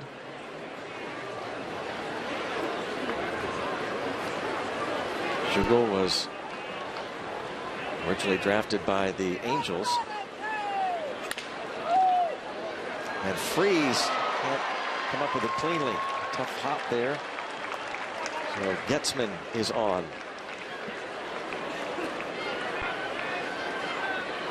Tried to come up. That would have been a heck of a play if he would have been able to pick that cleanly.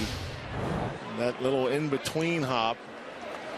You're kind of at the mercy of the hop with all the spin on it. And those are the toughest ones for third basemen. That top spin, that second hop, always, if you don't get it on its way down or on the short hop, it's almost do or die. It's a tough error because it looks more routine than it actually is. We talk about it a lot of times, and the footwork, and with David Freese, I'm thinking if he goes straight over, crosses over straight over to his right, or goes deeper, he might think he doesn't have enough time to throw out Getzman, and so that's why he took the angle in to shorten the hop. This is a pretty double play. That new double play combination, a new full-time DP combo with Neil Walker going to the Mets. So Josh Harrison and Jordy Mercer now. And not a shift situation, but again, a guy where a right-handed batter where Harrison was shading him up the middle and a little bit off the end of the bat, so that allowed Harrison to get over there. An easy flip to Mercer. And Mercer with the quick turn.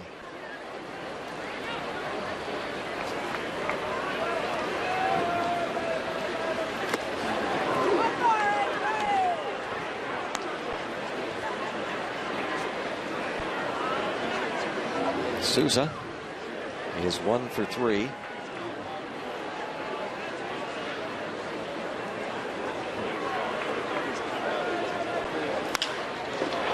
And he has his second hit. It wasn't a bad pitch. Went down and got it. This year's Pittsburgh Pirates Home Run 5K 10K presented by Allegheny Health Network and Highmark is set for Saturday, April 16th. Participants get a Tech t-shirt and ticket voucher good for a Buccos game. Families can join in the fun with the Chick-fil-A 1 mile family fun run. Register at pirates.com/home run. Well, families here.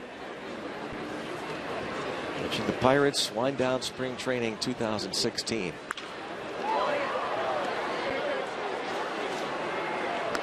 Kevin Kiermaier, 1 for 3 against Pirates starter Francisco Liriano.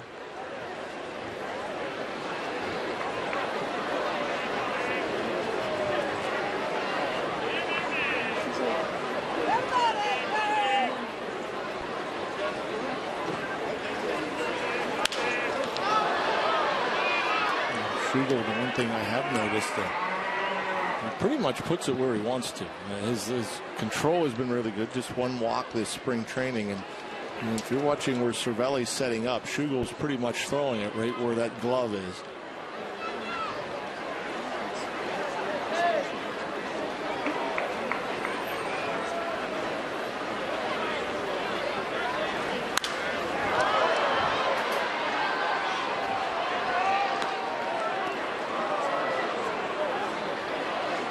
Pirates, in terms of the players still in camp, 43 in Major League camp. Remember, they have to get down to 25 before next Sunday, the opener, a week from tomorrow.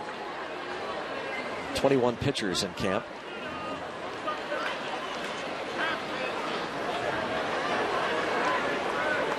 There are always wild cards at this point. The real ineffectiveness, trades, injuries. A recent Jared Hughes injury. Don't know how long Hughes will be out before he's able to get back being treated for a left lat muscle strain. And just over the head of Mercer. 1st and 3rd.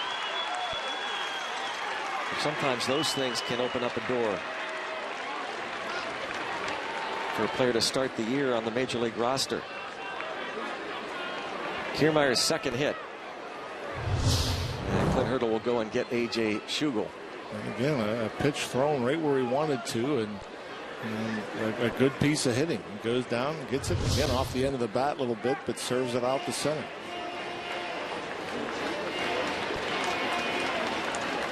First and third with 2 down. Schugel goes a couple innings. Team, we need a multi-point inspection. If there's one hair out of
is presented by the authority of the Pittsburgh Pirates and may not be reproduced or retransmitted in any form.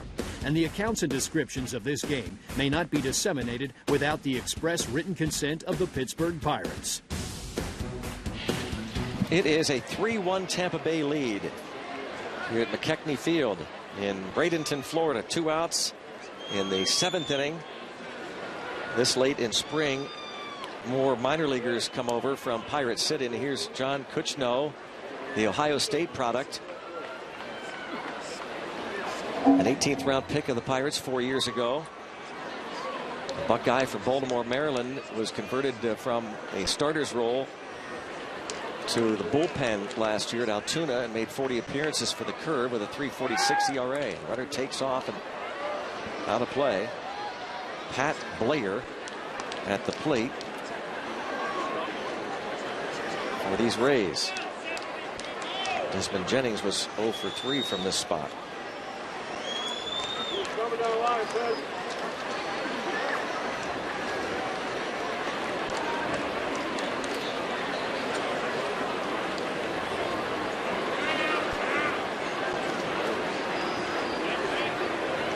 Taking a little time there. Kiermaier took a little while to get back to first. Now Cervelli goes out, puts on some signs for the defense. This first and third situation. 2 outs. He will make it without a throw. Would have made it anyway, even if Cervelli had been able to come up with cleanly, no chance. And not only that, whatever signs Cervelli put on, they were to not cover the bag at second base, as Josh Harrison stayed put, did not cover.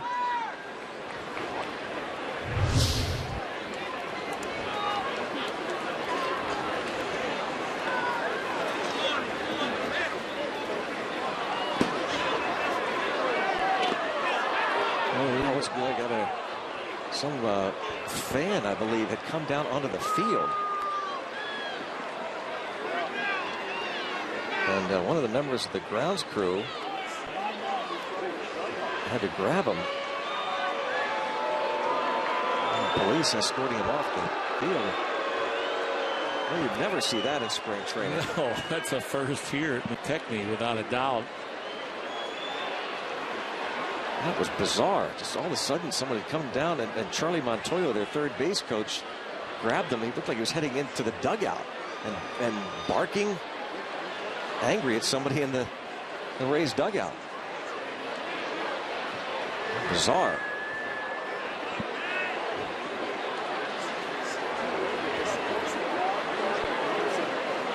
Base runner Steven Souza.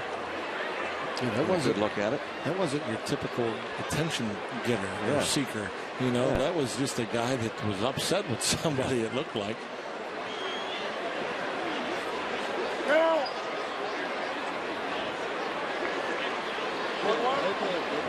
Now they're just checking on the sign. There's Charlie Montoyo, third base coach, who had to subdue that fan.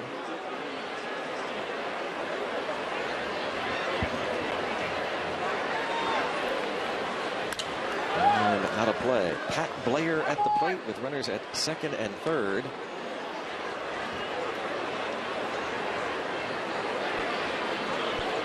The official stats, Grapefruit League stats, show that the Pirates' opponents have stolen 10 bases in 10 attempts this spring. The Pirates have stolen 17 bases, caught 13 times. And going to first base to complete that strikeout, Cervelli. John Kuchno gets the final out. You got to be a little off to be a catcher.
(3-1) UPMC scoreboard. Rays lead the Pirates.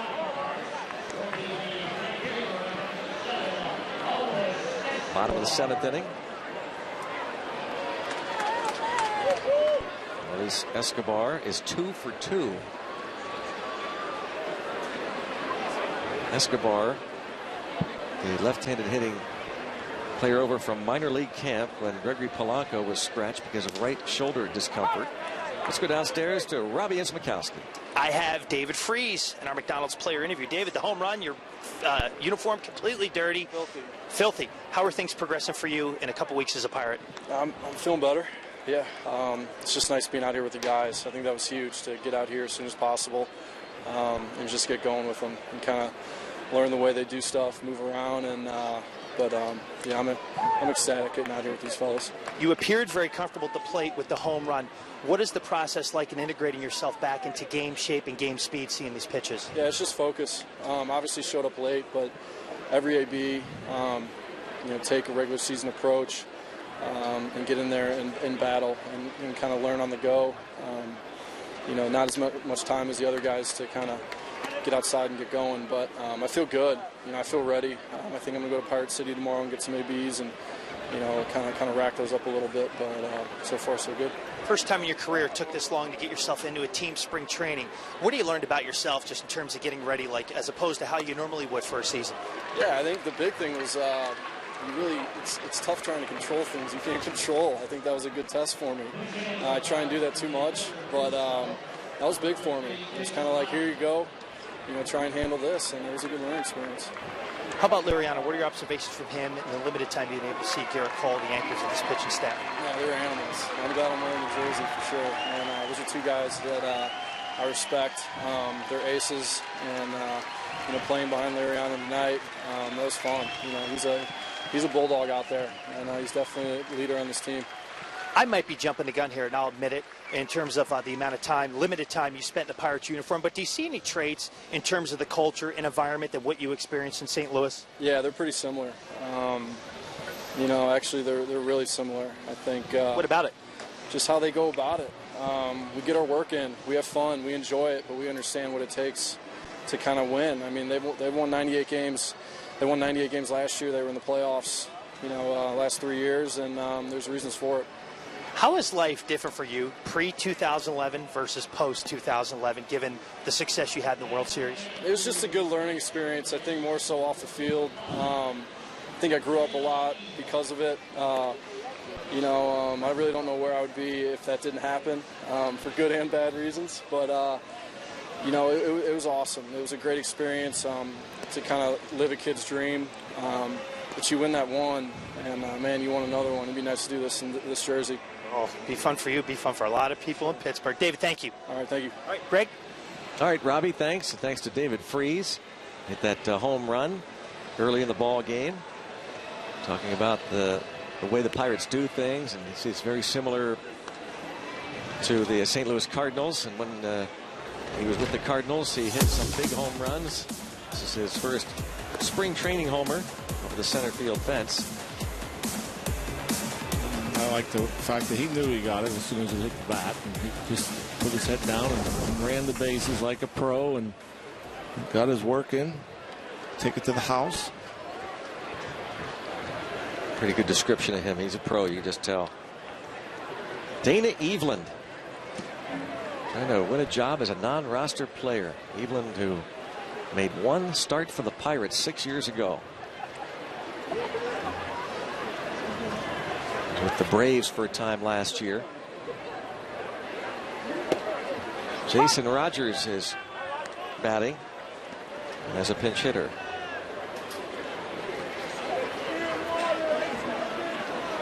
Like Eveland, a former Brewer, Rogers was traded this past winter over to Pittsburgh. I don't know why I'm surprised. Eveland threw 2 fastballs and they both hit 90. Wow. That is surprising. Wasn't sure he can get out of the 80s. Rogers hitting .237. First spring training with the Buccos.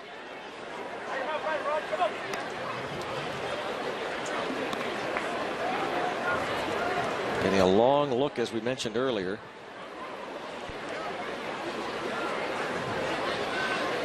.44 plate appearances.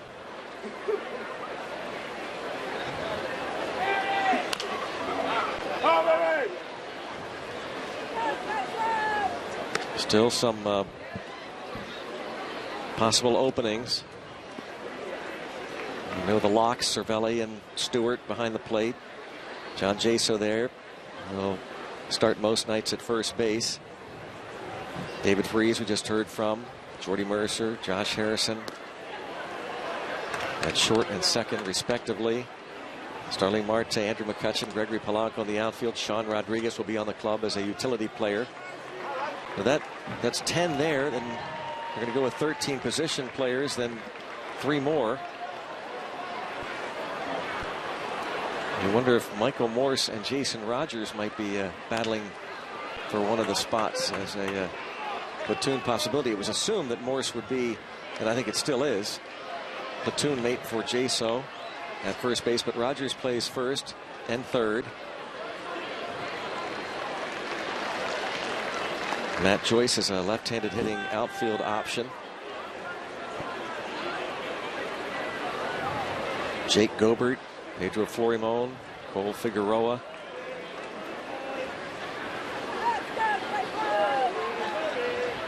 Utility type players. And strike 3 is called.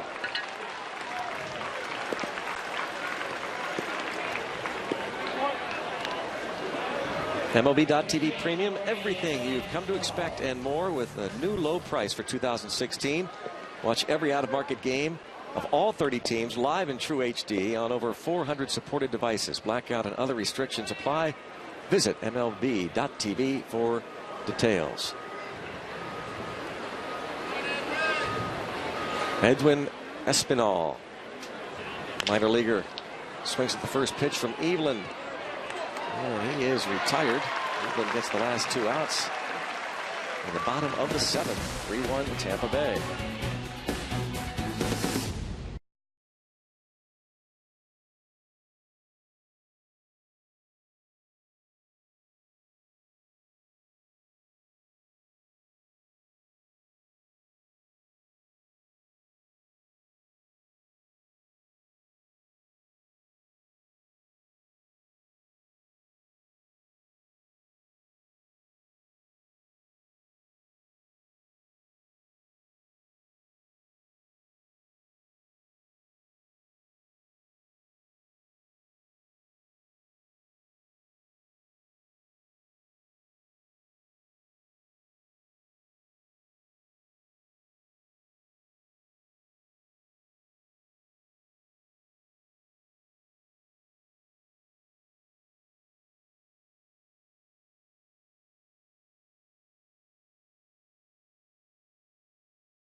Pirates Spring Training Baseball on Root Sports is brought to you by Allegheny Health Network, Health for All, and by Barrel Automotive. We'll beat anybody's price. Find out more at barrel.com.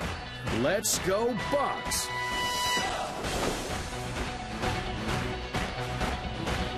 Pirates starters, John Jaso, Josh Harrison, Jordy Mercer, all finished for the night.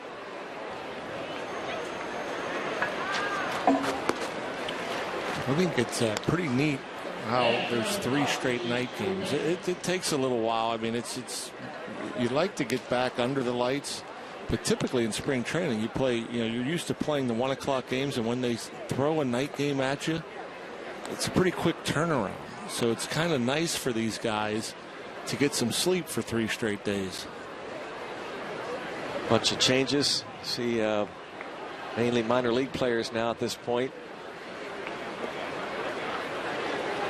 Tito Polo still in the ballgame in left. Casey Houston. Alvis Escobar is still out there. Espinal stays in the game, is at first base. Pablo Reyes at second. Alfredo Reyes at short.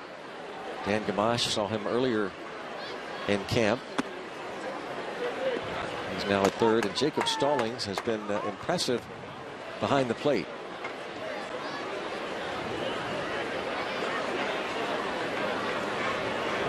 Curtis Parch.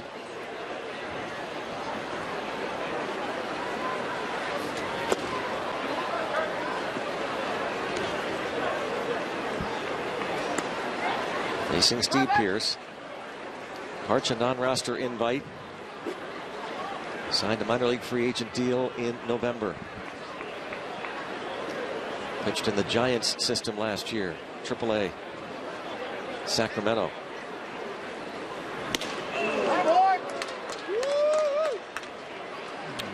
You can almost tell just not a very hard thrower. 88 that last pitch and 90 the previous 2, but again, it looks like it has that finish. It looks like it has that sneakiness that Dan Fox was talking about.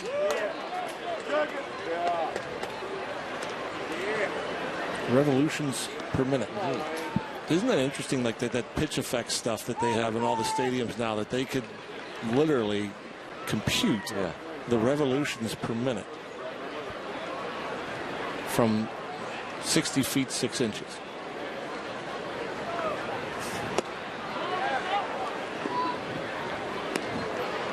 It is pretty incredible what the advent of the sabermetrics and technology,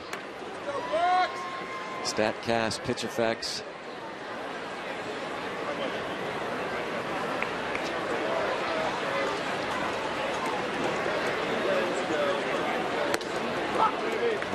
Parch walks Pierce after getting out in front early in the count.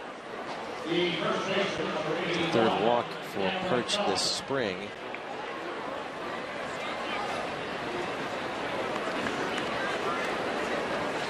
Ray Searage still keeping track of all this.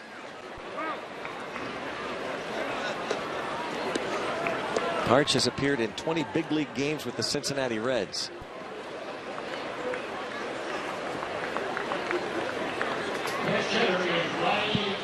Pitch runner, so Pierce out of there. He got his only big league win, right, against the Pirates. Yeah. Riley Monroe.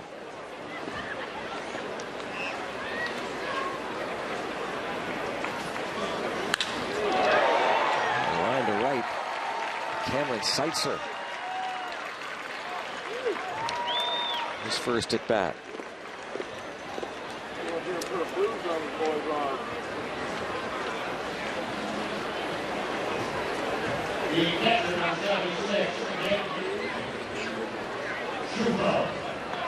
Two on and nobody out.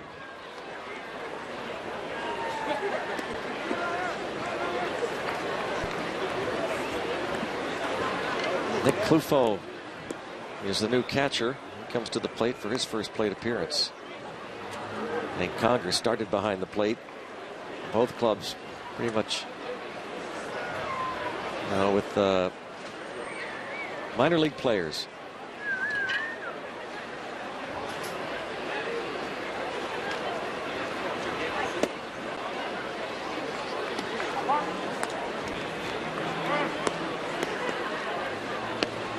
These managers want to get their starters some at bats, keep them sharp, but they want to get them out of there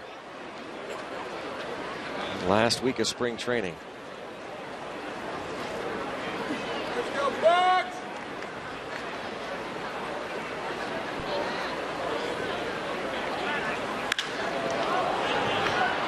It's headed toward the seats.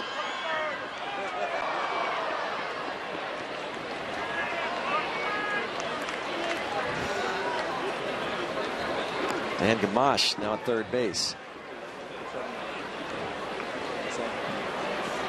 We'll have three with a name on the back for the Pirates. Perch still in camp. Stallings behind the plate. Though Gamache was reassigned on the 18th. Kept his jersey around. Shufo fouls it out of play again.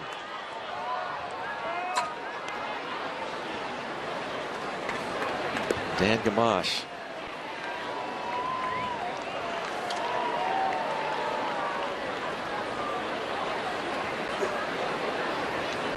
Former 6th round pick of the Pirates 5 years ago, Gamache.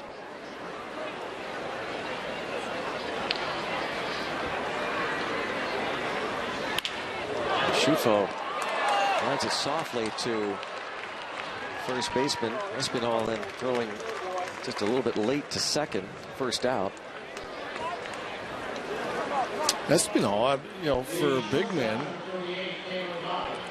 almost 250 pounds, playing first base. I'm curious to see his arm, because he was voted, or at least tabbed, as having the best infield arm in the Pirates organization a couple of years ago. And I'm thinking of I'm guessing he played some third base then, but as a first baseman, you don't hear too much about throwing arms. His throw to second was on target, but just a bit late. Try and double up that runner.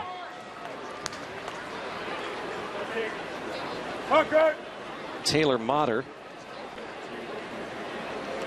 0 for 3 in this ball game. 26-year-old native of West Palm Beach.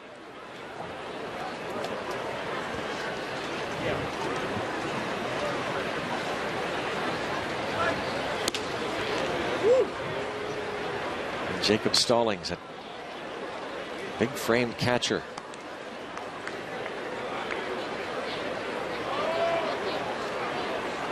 Stallings looks really comfortable behind the plate and has been pretty impressive even at the plate. Somebody to just kind of watch. Elias Diaz figures to get most of the starts this year at AAA, and we're hopeful that the elbow injury is not anything serious. Been shut down for a few days. Stallings played at Altoona last year.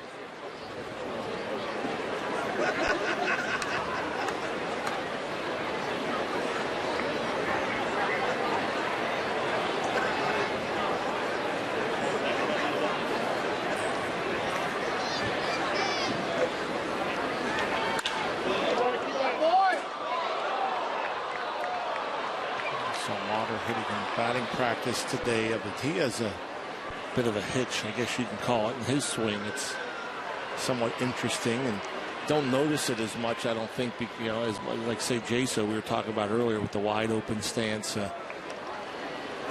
But Motter, man, his bat, when he gets ready to hit, that bat's almost pointing over the first base grandstands.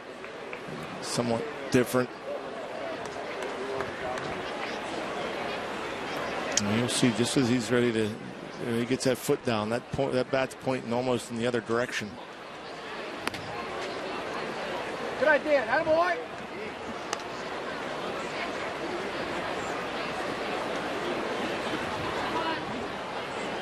Two and two. Taylor Motter at .292, AAA Durham last year.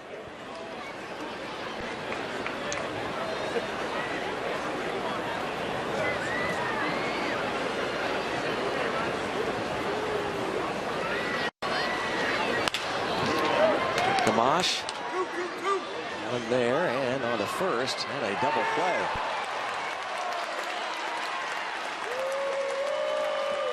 Pablo Reyes, the middle man for that turn.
Heading to the bottom of the eighth.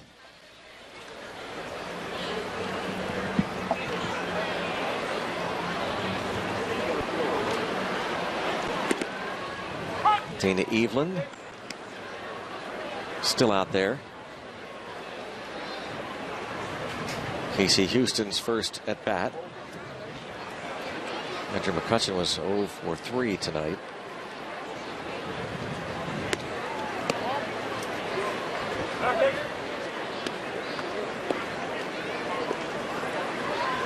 Casey Houston, 6'2", 205 pounds. The University of Alabama, Tuscaloosa, third-round pick last year by the Buccos.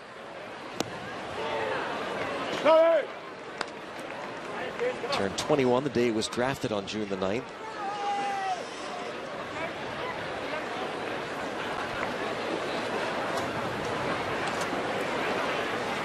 Last year began his pro career in the New York Penn League with the West Virginia Black Bears. And the veteran Evelyn strikes him out. Penguins return home to Root Sports Tuesday. They host the Buffalo Sabres at Consol Energy Center. Coverage begins at 6:30 with Penguins pregame presented by Heritage Valley Health System. They score 7 goals today, is that right? Yeah, big win. Man. Big win this afternoon. Turning it on at the right time. Yep. Dan Gamache takes a strike. Win that one to create some distance. Jumbled up that playoff race.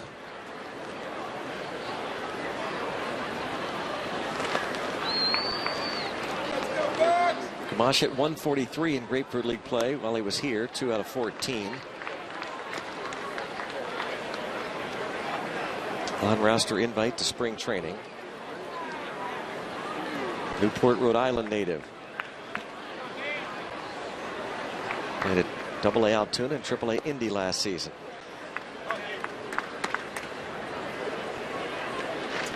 Combined hit .312. An Eastern League midseason All-Star.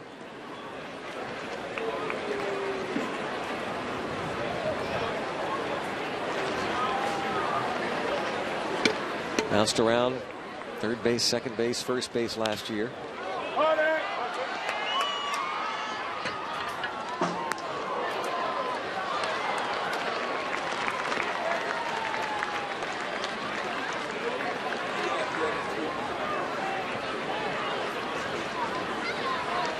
Drafted out of Auburn in the 6th round in 2011.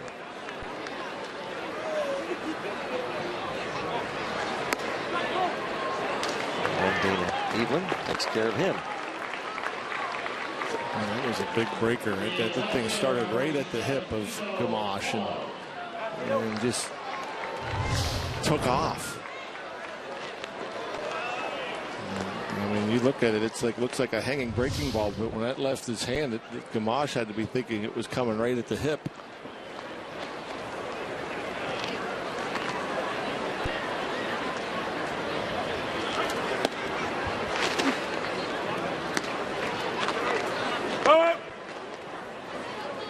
Tito Polo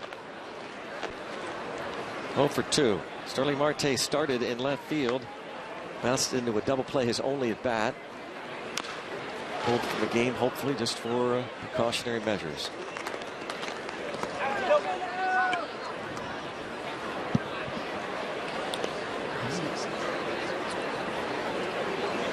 If he comes and makes it to the big leagues and has a nice career with Pittsburgh, you know, the folks in Pittsburgh will have a whole different name for their swimming pool game. I think I say automatically his nickname is Marco, but Tito Polo. They'd love it. Pittsburgh would love it.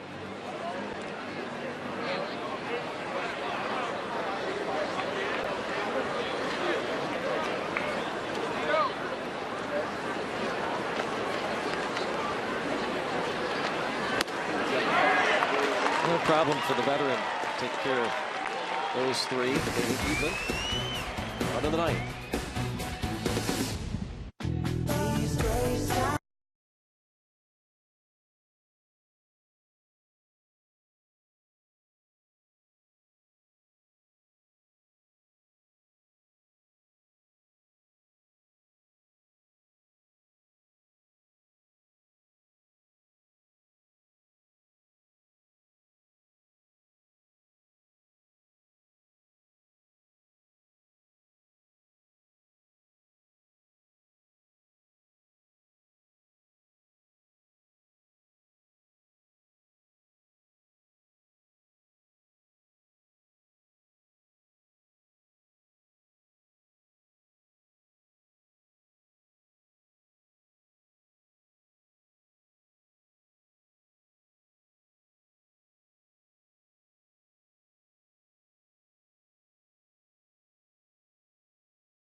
Pirates Spring Training Baseball on Root Sports is brought to you by McDonald's All-Day Breakfast.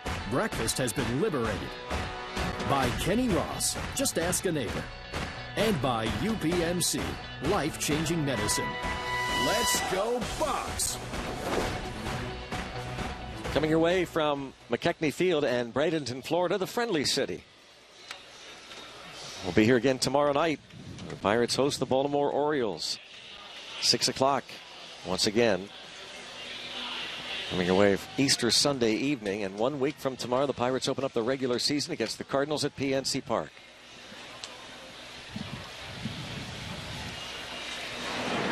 Trey Haley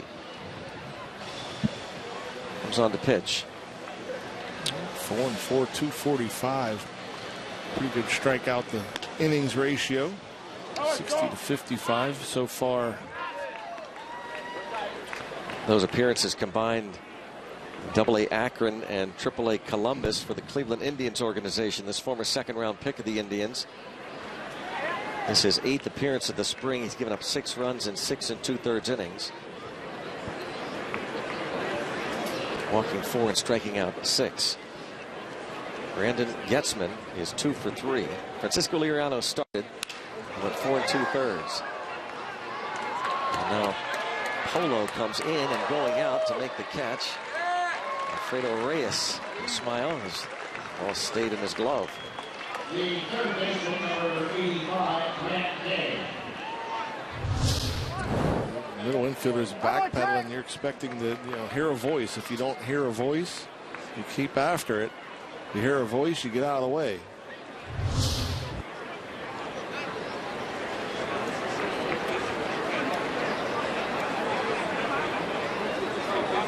Grant Kay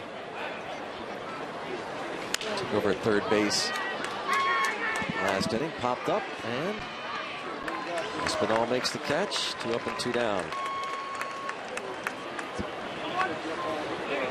The right fielder of the set, Jake Bauer.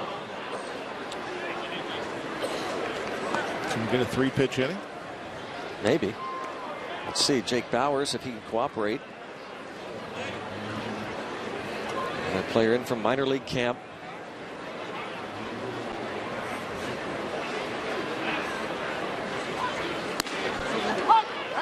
There's no way he could be swinging. There's 96, by the way. Haley, that strong arm. Seemed like every year he was a top 10 pitching prospect in the Indians organization. Command has been an issue for him at times. 6'4", 215 pounds, 25 years old.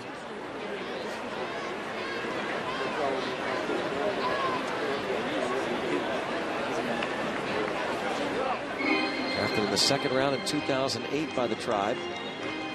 And now checking on the home plate umpire, Will Little. Something in his eye.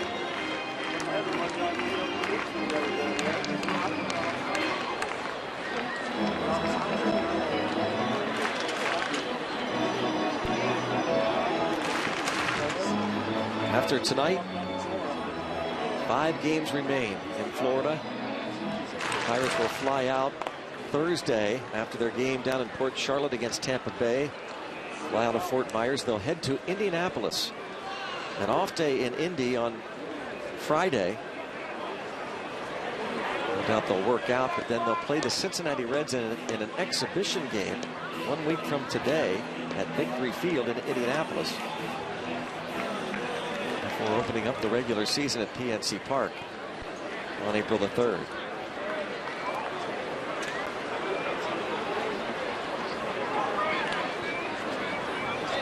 Just a handful of games remain, or you get it going for real.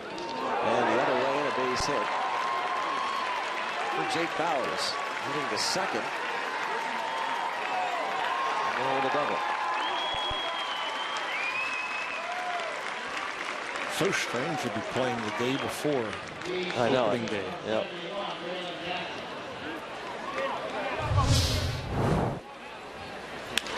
Slapping it the other way, and that ball almost took off when it hit the grass, speeding up. Good job cutting it off, but too far to go to keep Bowers from a double.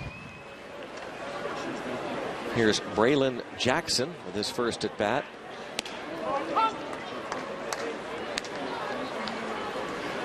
Another reason why you have to be so cautious when it comes to spring training numbers, statistics.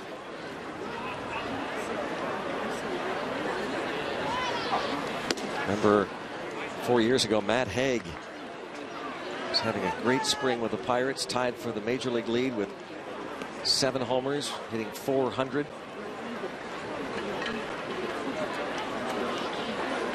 Matt Haig would not hit a big league home run, some 43 regular season big league games. Haley for the final out. And go to the bottom of the 9th inning, a 3-1 Tampa Bay lead. What's the internet saying about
Pirates spring training presented by McDonald's continues tomorrow. Bucks host the Baltimore Orioles here at McKechnie Field. Catch all the action starting at 6 here on Root Sports. Now that logo fading as we head toward the end of spring training. The logo appears in every Florida spring training site and the AZ in Arizona. Ryan Garton takes over the 9th.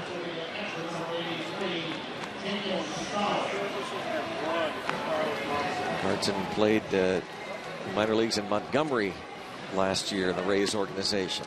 Man, that's a pretty good opponent average. Just 197. 2 homers in 61 innings. Jacob Stallings hitting .333 in Grapefruit League games, 4 out of 12.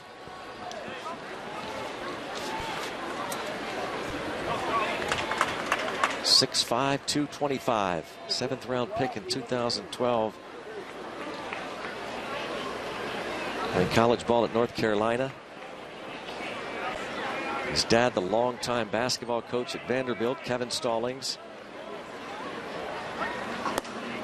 The university has denied rumors the last couple of days that his dad, Kevin, would be let go. Some 19 years as the head basketball coach.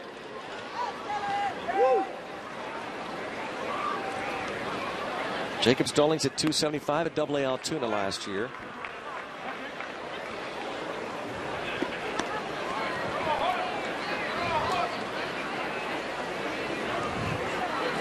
Let's see who's up now. He's called out. He hit that ball pretty well from his knees. No. It's a tiny ballpark. Let's talk about a bandbox. I heard you guys had a nice little game going the other day. We did. Couple of us played without shoes out on the pavement on the street. Nice. Wiffle ball? Yes, sir. We're actually Joe Block wants to have a big wiffle ball game Monday night on the island with everybody. Wow. It could be the announcers against the production crew, the Gypsies.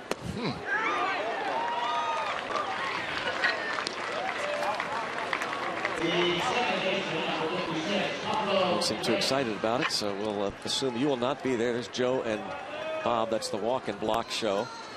And Cindy, Boyden-Check there in the back. And John and I are going to be doing the last, few TV games? Did you last say? Two. Last two? Yeah. And 3 of the last 4. How about that? Need to work. Again, you don't seem too excited about that. And to check in with Mark Gardner and see if he could change the scheduling, perhaps. Maybe not be. True. Yeah. Just, I'm just not an excitable sort. Not true. Even keeled. Yes, you are. But you get excited. Pablo Reyes at the plate. Pablo Reyes fouls it out of play. Time for these minor leaguers to show Clint Hurdle and his coaching staff. Make an impression. 5'7", Pablo Reyes.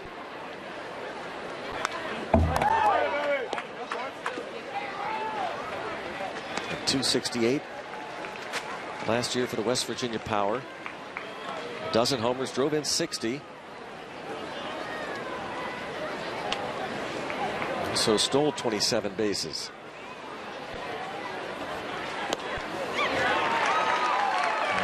Another strikeout. And Jake Odorizzi threw over 100 pitches. I don't know what the final count was for Odorizzi. I wonder. Well, I think we had it at 106, and what I thought was odd by that was that he came out to start the top of the 7th, and he was already over 100 pitches, and then he faced one batter, and I guess they wanted him to get to 105 or so. He struck out 6 and 6 1/3, gave up the home run to David Freese, walked 1, and then Dana Eveland went 1 2/3, struck out 4, and Ryan Garten is now trying to end it with a strikeout. Alfredo Reyes.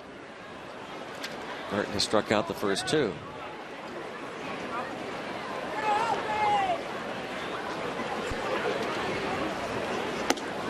Alfredo Reyes, this would be his first year in the Pirates organization. He'd been in the Mets minor league system. Taken off the Binghamton roster in December in the AAA phase of the Rule 5 draft.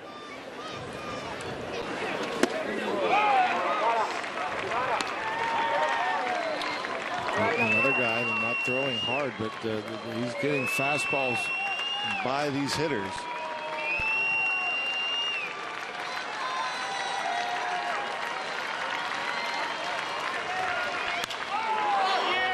To right field. And the final out. And the Rays down the Bucks. Final score 3-1.